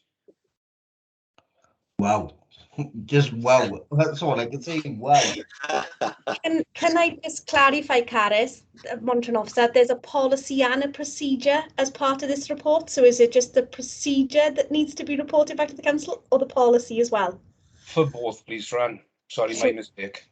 So you are saying, just so we're clear, that any such minor authority, you don't agree the delegated power, you want any such minor amendment to be reported in full to council. Oh, I agree the delegated power, just that we are made aware of it. Right, and that's not the amendment that you just said. So if we say what you said, minor amendments under delegated authority, excluding spelling mistakes, be reported to each individual councillor at the time that they are made. Is that what you want to say? Yeah. Okay, so is that seconded? Yes, Mr. Mayor. Thank you. So, Mr. Mayor, you're now in a debate as to whether there should be that amendment to this recommendation, and you'd need to take questions and then have a vote on that. Yeah, thank you. I see Councillor Kevin Gibbs is indicating. Is that a question on the amendment, Councillor Gibbs? It is regarding the amendment, Mr. Mayor. Thank you very much. Just what my point of view on this, I agree. I totally agree what Councillor David Jones is trying to establish here. But I'm wondering whether there, not just this, but nearly everything that's done under delegated authority. Would it be easier for an information report to be presented at the next council rather than sending an email out to everybody? So is that a further amendment, Councillor Gibbs? It's just a suggestion. It's not an amendment at this stage. I'm afraid it's an amendment. That is not what has just been proposed as an amendment. So if you are proposing... I'm trying to help the process along, Caris. No, I understand that, but what you are suggesting is a further amendment. I mean, unless Councillor David Jones and Councillor Clive Jones want to adopt what you've just suggested, in which case that would become the amendment. I don't know, Councillor David Jones, Councillor Clive Jones? Kevin, what are you saying, that an information report is given at the end of each major report, which highlights amendments that have been made, yeah? Yeah, that highlights... Basically, if it's done in the delegated powers, an information report is brought to full council to advise the councillors formally what's been amended. In that case, I'm certainly happy with that, and withdraw my amendment for that one. Okay, so... Do we have a second for Councillor Gibbs's amendment in that case? Well, I think Councillor Gibbs has amended the recommendation, which will become the recommendation that, or the amendment that Councillor David Jones now proposes, which Councillor Clive Jones may choose still to second, in which case you are debating. I second it. Like, Caris, can I ask you a quick question? Sorry, who is asking? So what we voted on, which amendment? So we voted on amendment after amendment. I'm terribly sorry. Amendment or the third amendment? Is that Councillor Jeremy Davis? Yeah, just out of interest. Right, sorry. Can you give a show of hands when you wish to speak, and then somebody will call you. I will obviously clarify what it is you're going to be asked to vote on, but I need to be clear before we get to that as to exactly what we're saying now. I'm clear. Yeah, that's what I was trying to work out myself, Caris. I'm clear that Councillor Gibbs has helpfully suggested an amendment which Councillor David Jones and Councillor Clive Jones have adopted, but I am just going to have to ask that we get the form of words right, and then we can put that to everybody. Everybody can decide whether they've got questions about that. We'll vote on it, and then we'll get back to the original recommendation. So I don't know, Councillor Gibbs, Councillor David Jones, Councillor Clive Jones, can you come up with a form of words that says what you want? I mean, if I suggest that wherever a delegated power is used under the terms of this recommendation, an information report is brought to council. Do you want it to be every time it's used, or do you want it to be a summary after a period of time? I'd be quite happy for a summary after a nature of time. Caris, can I just interject a second? If what the members are proposing, that these are all coming back to council, it may well as not be delegated power. May as well vote on it when it comes back to council. Yeah. So you have to vote on everything. It's coming back anyway. Yeah, but you don't vote on it. It's just an information report. That's the point, is that if it's to come back as an information report, what I was trying to clarify is, are we saying that there will be an annual information report if needed to confirm any amendments that have been made under the terms of the delegated power? That's effectively it, isn't it? So just to get the wording of that right, an information report will be brought back to council annually to confirm any amendment made pursuant to the delegated power that's just been allocated. Is that what you're saying? And if it is, Maya, have you got a note of that? I think so. Yeah, I see Darren wants to speak on this as well. Yeah, but we can't, nobody can speak on it because we have to agree what we are asking members to do. What we had was a clear recommendation.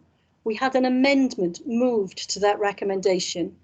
You have slightly changed that amendment, which we've allowed, although technically that should have been a second amendment again. But if we can be clear on the word of that amendment, then people can ask questions and vote on it. But they can't ask questions and vote on something that they don't know.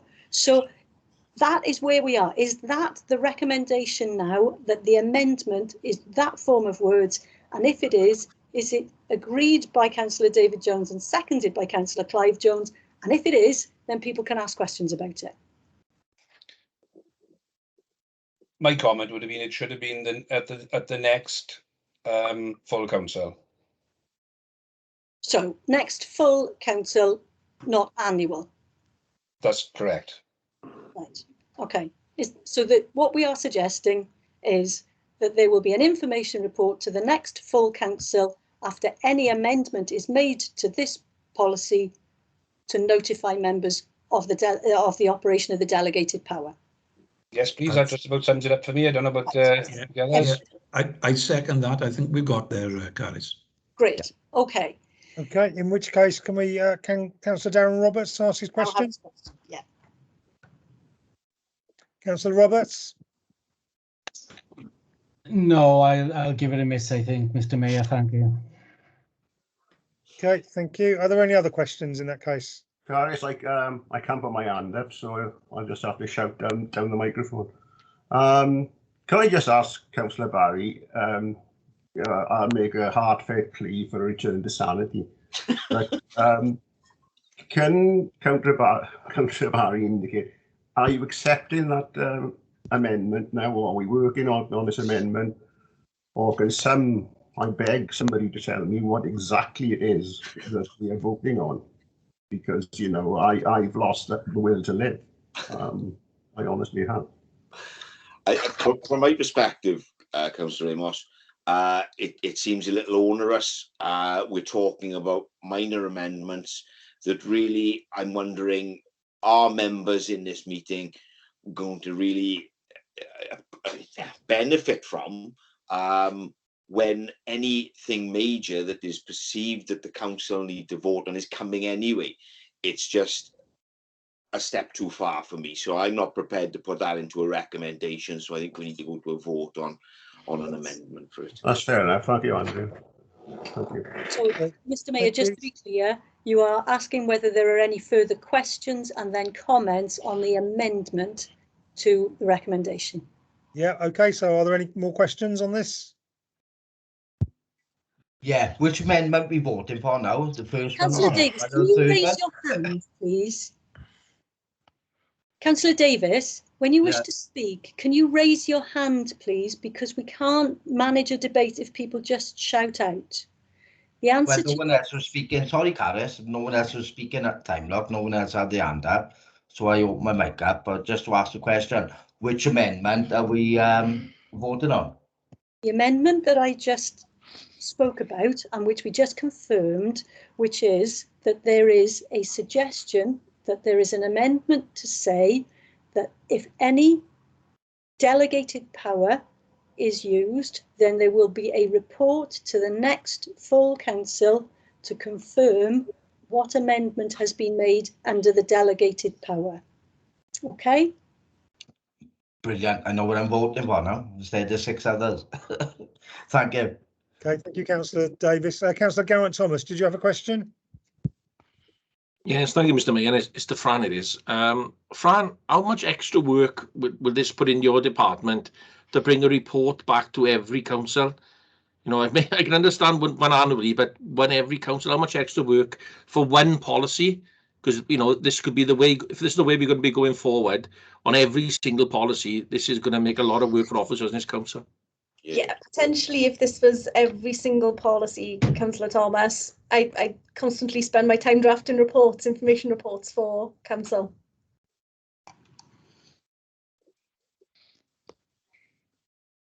Okay, thank you. Does that answer your question, Councillor Thomas? He's not indicating. Are any more questions? No. Any comments on the amendment then, please? Can I say something? I'm sorry I can't put my hand up. I'm not being impolite in any way. But okay, Amos, yeah.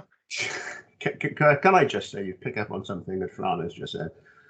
I've been on the authority for a while, and I think if we go down this route, we are literally expecting officers to report every little changes to the whole raft of policies that we've got.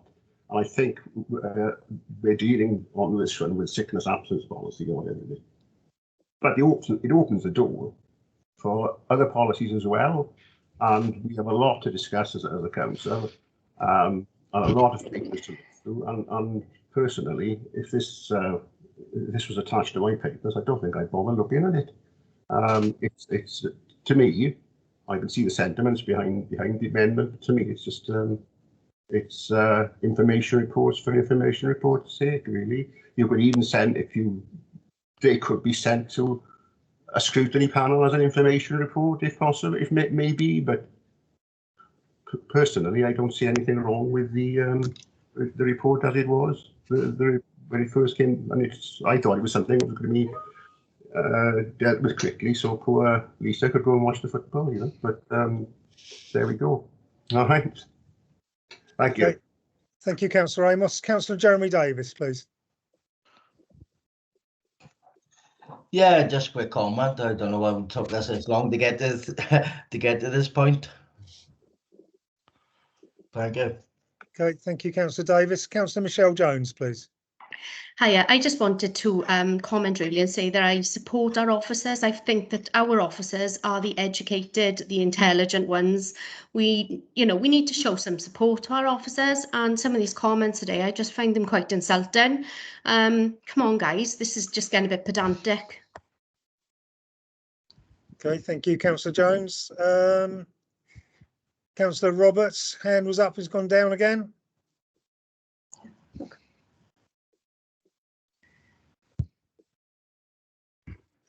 Yeah, move on, Mr. Mayor, please. Sorry, Councillor David Jones again, please. Mr. Mayor, sorry to have wasted everybody's time, apparently. I would like to withdraw my amendment. Looking at the weight of opinion, I will withdraw my amendment, and my apologies for wasting everyone's time. No, it's not a waste of time, Councillor Jones. You're always entitled to raise any points that you feel are relevant. But if the amendment has been withdrawn, does that mean we move on to voting on the original recommendation then, Monitoring Officer? Yes, Mr. Mayor, that's where you are. So if we can just be clear then.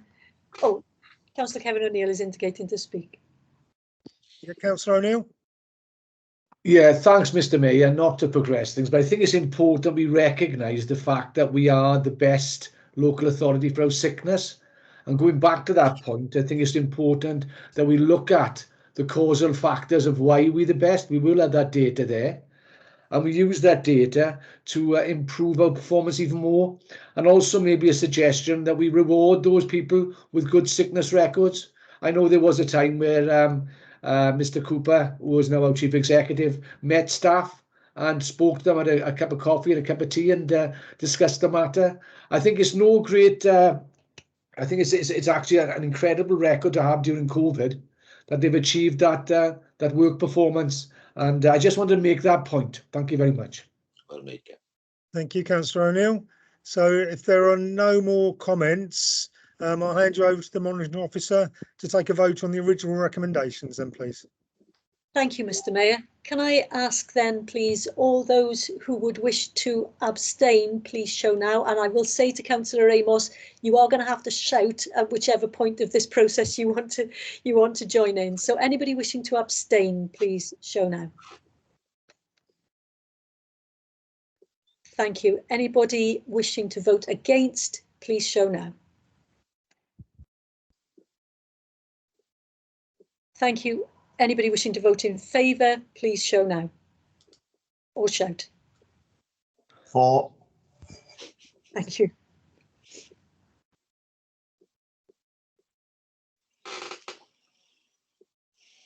Thank you, Mr. Mayor. That's carried.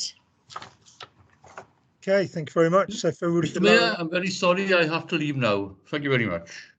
Okay, thank you, Councillor Paulsworthy. Thank you. So we move on to the next item on the agenda, which is the report contained on pages 93 to 96.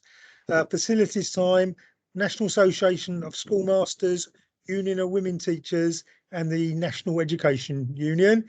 And back over to Councillor Andrew Barry, please. Thank you, Mr. Mayor. Facilities time, I won't say it again, awful long-winded. The authority recognises the importance of the principle of collective bargaining at both national and local level and the general principles of unions. Alongside this is the recognition that representatives are entitled to reasonable time off to fulfil these functions and undertake approved training. This report seeks approval to allocate funding to allow for officials facility time in support of the unions with consideration to operational requirements. The last review of facilities times was 3rd of February 2021, and this review will continue into 2022. The background detail is at section 3 of your papers. Financial implications here 39,337 for 2021-22, and the recommendations at 2.1 and 2. The full time trade union representative appointment for the NASUWT be extended to cover the period September 2021 to August 22, and then will be reviewed in the next year to establish if this is the correct amount of facilities time being allocated, be approved. And 2.2 in terms of the NEU representative be allocated 28 flexible days to cover the period September 21 to August 22, and then be reviewed in the next year to establish if the correct amount of facilities time is being allocated, and that be approved. And I move both recommendations, Mr. Mayor. Thank you, Councillor Barry. You still have your hand raised from the previous vote, Councillor Barry, so if you could lower that, that would be helpful. And I believe Councillor Mitten is going to second the motion. Yes, Mr. Mayor, I second that. Okay, thank you very much. So do we have any questions on the report? No one is indicating. So are there any comments on the report?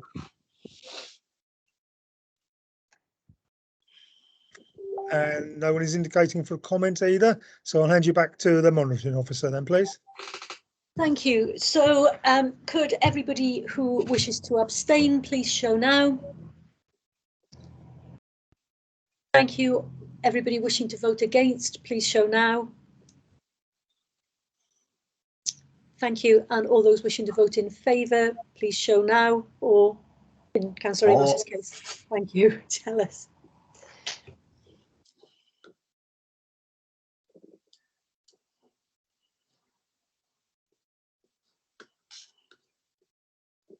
Thank you. That's carried. Thank you very much. If you could all lower your hands, please.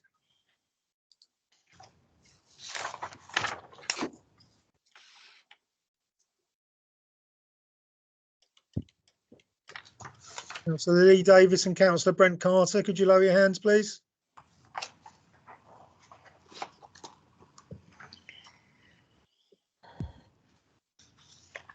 Councillor Lee Davis.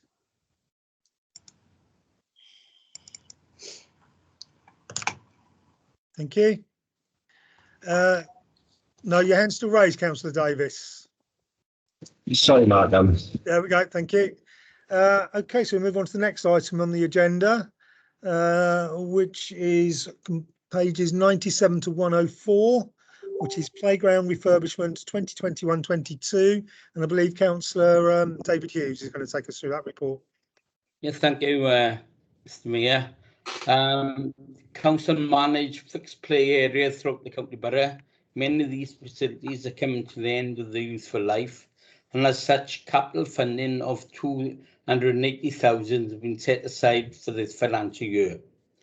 An assessment of all 52 sites have been undertaken, and based on the condition, 4 sites have been chosen for refurbishment in this financial year. The recommendations are in 2.1, the 4 sites selected for refurbishment this financial year be approved.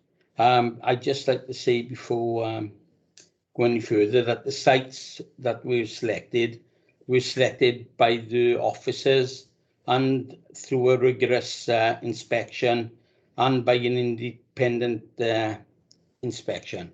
Thank you. Thank you, Councillor Geraint Thomas. I believe you're seconding this report. Yes, I seconded it, and in doing so, we all should welcome this capital investment into children's play. It's the first serious amount of money that's going into children's playgrounds for 20-25 years in Merthyr Tydfil County Borough Council, and it's hopefully that we can continue this on year and bring all the playgrounds in Merthyr, up to the standard that our children deserve. So I'm very happy to second this report. Thank you. Thank you, Councillor Thomas. Councillor Jeremy Davis, please. Yeah, I've been looking into the playgrounds as a question, but I've noticed there's been no investment since 96 really in our parks, and they've been left to run down. And to be honest with you, I'm glad some parks are getting refurbished, but I'm just wondering why since 1996 we haven't put any money into our local parks. Okay, can someone respond to Councillor Davis on that? I think from a financial perspective, if I could pick that up, Mr. Mayor, the council has been in austerity for so long, having to make rationalisations and cuts to the services just to try and cope with such magnitude of cuts. We're in a position now where in 2019-20 we made a surplus of 2.89 million. Currently with audit, we have, and yet to come to council, we have last year's accounts where we made a £4.464 million surplus, and already this year we're in a position where we've got £1.46 million in surplus projected to April 2022. We're in a position now where we're able to reinvest in the very services that have been starved of resource for so long. And I think it's only right that we put them into these areas and continue to put them into these areas, because these are the areas where it's low to no cost for these kids to play. And it's only right that we do that. And I think we need to continue to review it, continue to keep our eye on the finances. And if finances allow, then resources need to be invested. Okay, thank you, Councillor Barry. Rob Barnard, did you want to make a comment at this point?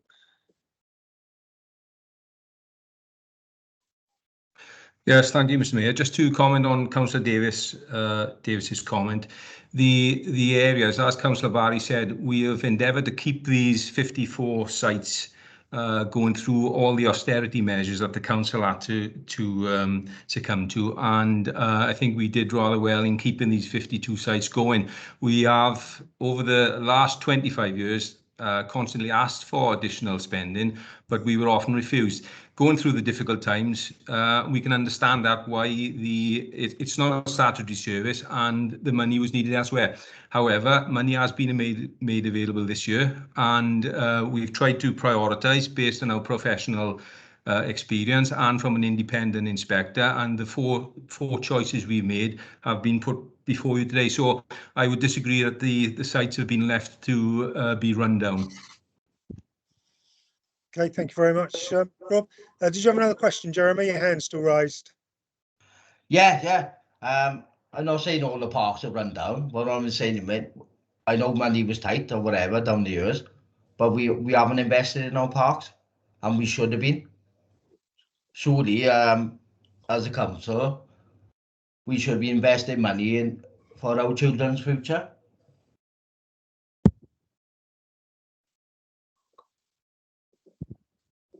Okay, thank you, Councillor Davis, for that.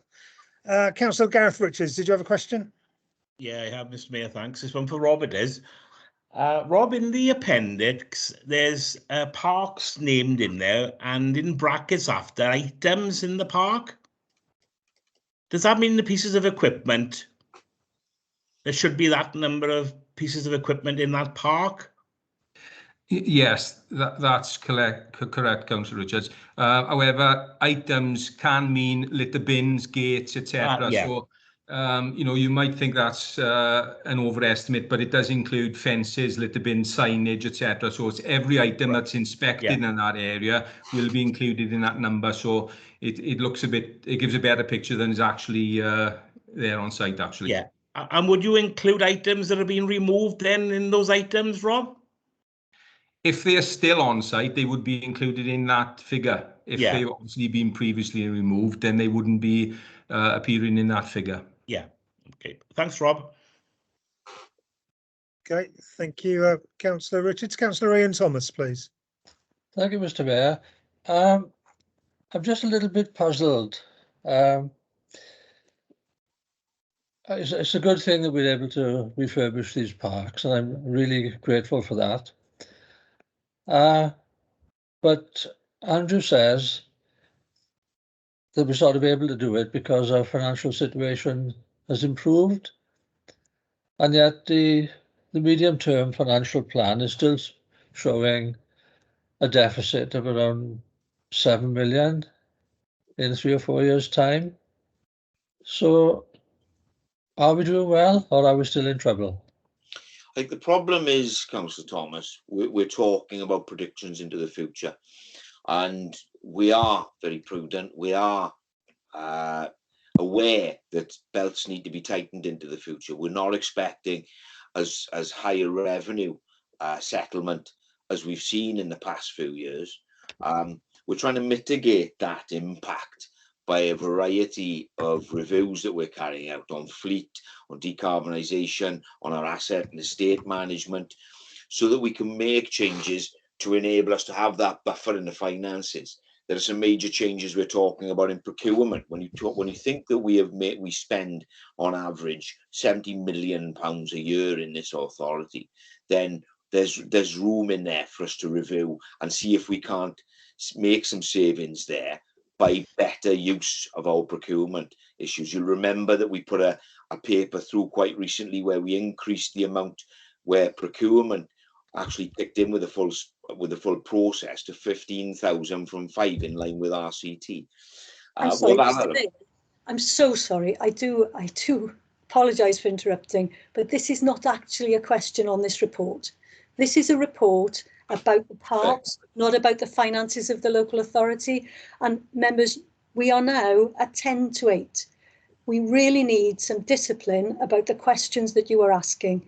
And Mr. Mayor, I think we can only take questions that are specifically, I'm so sorry, I can't speak at this time now, specifically related to the report before you. This is a report about that playground refurbishment. So I'm afraid we're going to have to be rigid and say we can only deal with questions that relate specifically to that. Thank you, Andrew, for your answer anyway. Thank you. Okay, and thank you, Keris. So are there any further questions pertaining to this report? Quickly, Keris, do we have standing orders on the length of time we can have this meeting? Technically, your meeting has to end at 8 o'clock. There have been occasions where people have been able to extend that where it has been specifically necessary. I think we're all very conscious that we spent an awful lot of time on one issue. I can see we still have a couple of issues to debate. So all I would say is in the 10 minutes remaining of your meeting, can members please be entirely focused in any questions or comments that they need to make. And then at 8 o'clock, Mr. Mayor, you'll need to make a decision as to whether you want to continue the meeting. Okay, thank you. So are there any other questions on this report? Councillor Michelle Jones. Sorry, it's a comment. Okay, I don't believe there are any further questions. So if you'd like to make a comment, please. Okay, thank you. I'm sure I speak on behalf of everyone, and I'm sure that everyone will really welcome this report. It's fantastic investment for our children. Public playgrounds provide many learning opportunities through different types of play. It's really, really important that we all support this, and I'm sure that we will all welcome it. Thank you very much to the officers involved for their hard work. Thank you, Councillor Jones. Councillor Kevin O'Neill. Thank you, Mr. Mayor. I'd just like to make an observation. For those of us who more likely have young grandchildren, you would have seen throughout the pandemic how much time we would have spent in these parks. And many of us would have gone travelling around many of them just to find the best result, the safest park. So even though I think it's important to mention the financial positive approach, and it may be a modest surplus and it may be set in time not as big as we think it is, but I think it's really reassuring that the decision has been made to invest in something like this would have just such a wide-scale benefit for everybody. And I'd like to thank the officers and the elected members across both groups who are heavily involved in this. And I think it's a very positive move. Thank you, Mr. Mayor. Thank you, Councillor O'Neill. Councillor Chris Davis, please. Thank you, Mr. Mayor. It would absolutely be remiss of me as the Council's Children's Champion, who's been the sponsor to the play strategy and a member of the play sufficiency group, not to be absolutely encouraged by the administration's investment of this 280,000 into our playgrounds. This commitment, obviously across the life of the MTFP, but to assist Councillor Ian Thomas into the capital programme. We owe this to our children, obviously our next and future generations, Mr. Mayor. This is absolutely the start, you know, commitment of this council to Article 31 of the UNCRC. You know, we need to identify more council funds, additional funds through things like Section 106, SIL agreements, and the Heads of the Valleys programme to do more for our young people. We have one of the highest levels of childhood obesity in Wales. We have to absolutely invest in play and playgrounds for our young people. I absolutely welcome this, but further investment needs to be a priority, Mr. Mayor. Thank you very much. Thank you, Councillor Davis. Councillor Brent Carter, please. Yeah, thanks, Mr. Mayor. I'll keep this quite brief. I'd like to thank Rob and the team for all the hard work which has gone into this report. It is a comprehensive report, and in fairness, I know I've been an elected member since 2008, exactly the same time as Lisa Mitten, the leader, was elected, and she will know over that period of time, the team there have had their budget cut year on year and year upon year upon year. So in terms of the work they've done in the parks, they've done a fantastic job to keep them up to the standard they're actually in under a very limited budget. So I applaud Rob and all the team there. That's my comments, Mr. Mayor. All the other comments and questions about why haven't things been done in the past, etc., is irrelevant. This is a different issue, so I applaud Rob and all the team. Thanks very much. Thank you very much, Councillor Carter. Councillor Mitten, then, please. Yeah, just very quickly, Mr. Mayor, because I'm conscious of the time. It just adds on and follows on really from what my colleague said, Councillor Chris Davis, other colleagues, Councillor Carter as well. And that is that, you know, this is the step that we needed. This is the step change we needed, health and well-being of our children, no matter what age they are attending this, and for parents and grandparents alike, as Councillor O'Neill alluded to be able to take them to these facilities is of paramount importance. This is the step change. This is the absolute starting process, and we are committed to actually taking this forward and endeavouring to do what we can to ensure that we have proper play facilities in all our wards and in this borough. Thank you, Mr. Mayor. Okay, thank you. So no one else is indicating, so I'll pass you over to the monitoring officer to take the vote. Thank you. Could all those wishing to abstain please show now? Thank you. All those voting against, please show now. Thank you. All those voting in favour, please show now. For. Thank you.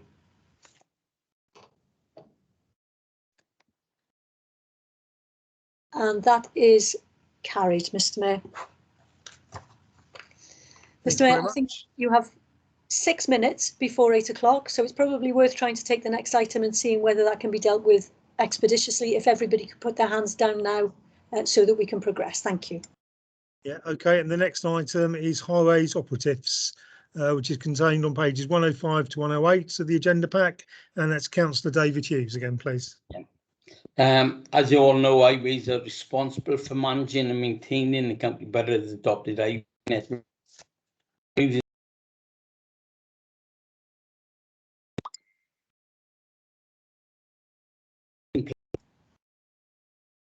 Councillor Hughes, you've gone on to mute. I think something happened with your broadband. You okay now? Yeah, right. Sorry, Taris. I don't know where I got to, but Again, I think 1.2. Shall I start again? Yeah. 1.1. Highways are responsible for managing and maintaining the county borough's adopted highway network. This includes regular inspections, repair, and maintenance of the highways. As detailed in the highway succession plan, highways would like to employ 2 of the 3 apprentices that have been carrying out training for the past 2 years. It is proposed to employ 2 apprentices and 1 new lead and full-time from the 1st of September, backdated. This would cost an additional 4k for each of the apprentices and 7k for the lead hand, totaling 15k per year. The recommendations: additional funding to employ 2 apprentices on grade 3 and 1 lead hand on grade 4 be approved. I therefore move. Okay, thank you. Councillor Mitten. Yeah, I second that wholeheartedly, Mr. Mayor. Thank you. Okay, thank you. Councillor O'Neill has his hand up. I believe that's a legacy hand from the previous vote. Is that correct, Councillor O'Neill? Yes, sorry, Mr. Mayor. Yeah, no problem. Councillor Clive Jones then, please. Yeah, just one quick question. It mentions 2 apprentices. I just wondered what had happened to the 3rd. And when it refers to a lead hand, I presume that's a charge hand, would that person be moved there from another position in the in highways?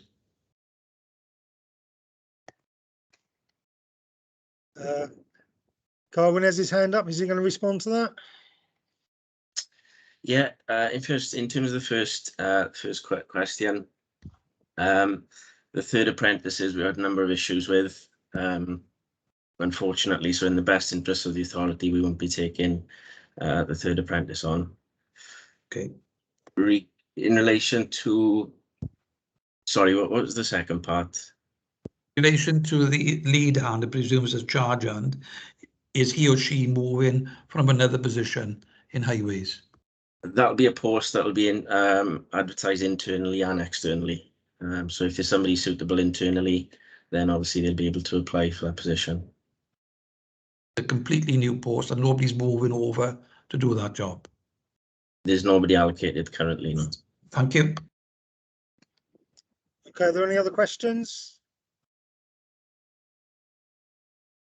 No, are there any comments?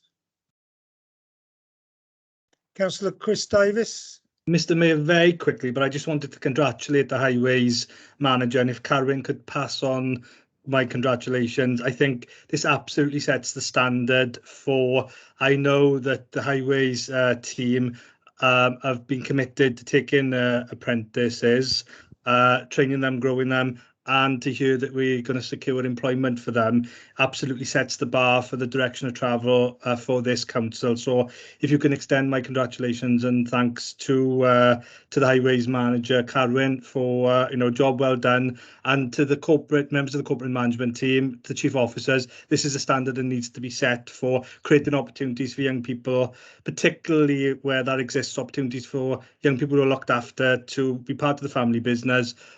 This is the model. This is the standard that we should follow for this council. Thank you, Mr. Mayor. Okay, thank you. Before I go to Councillor Geraint Thomas, Karis, it's now just coming up to 8 o'clock. Can I propose that we extend the meeting to complete the agenda?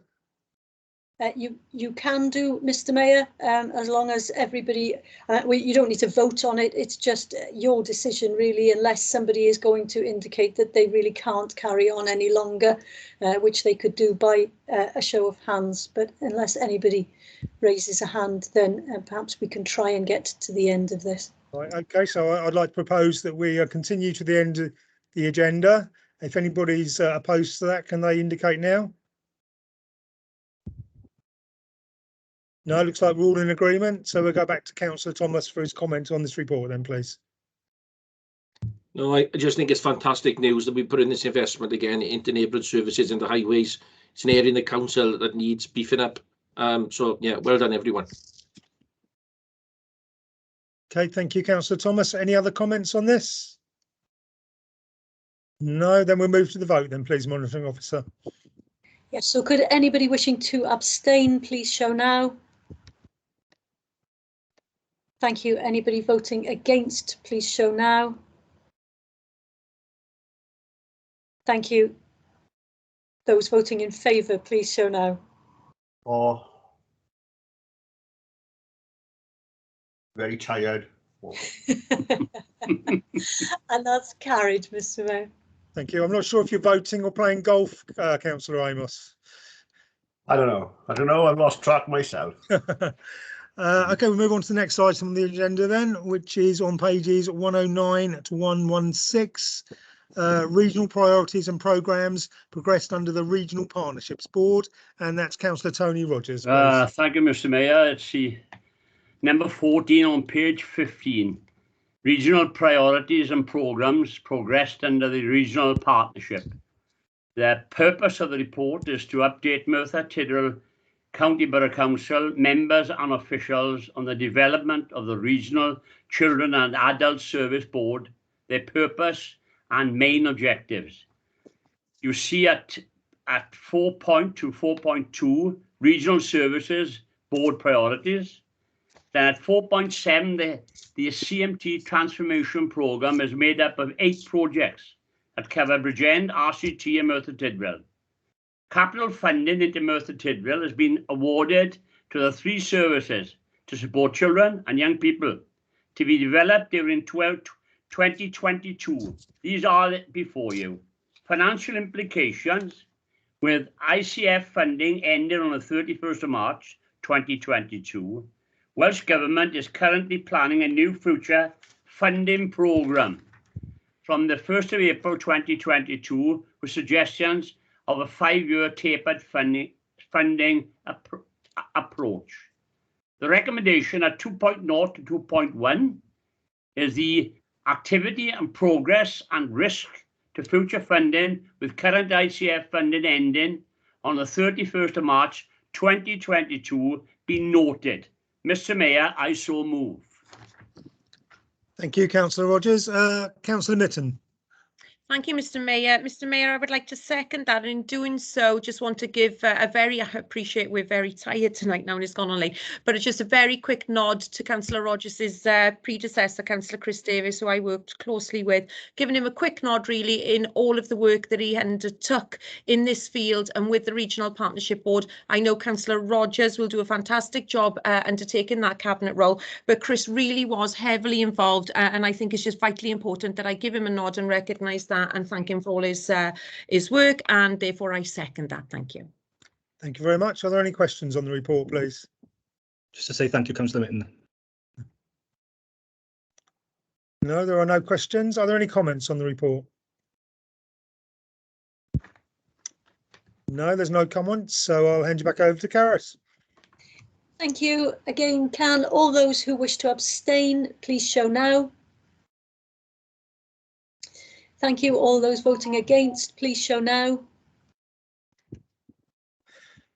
Thank you. All those in favour, please show now.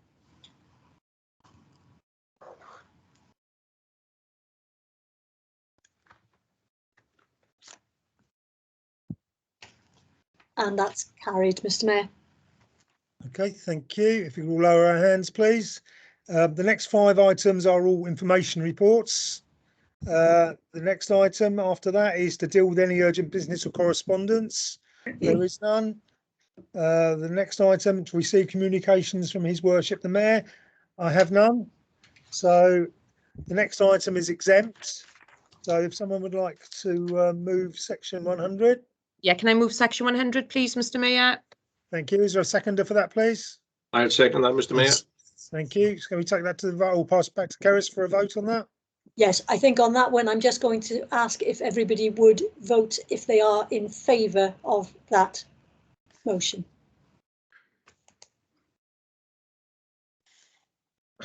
4. Caris, we got there in the end. Thank you.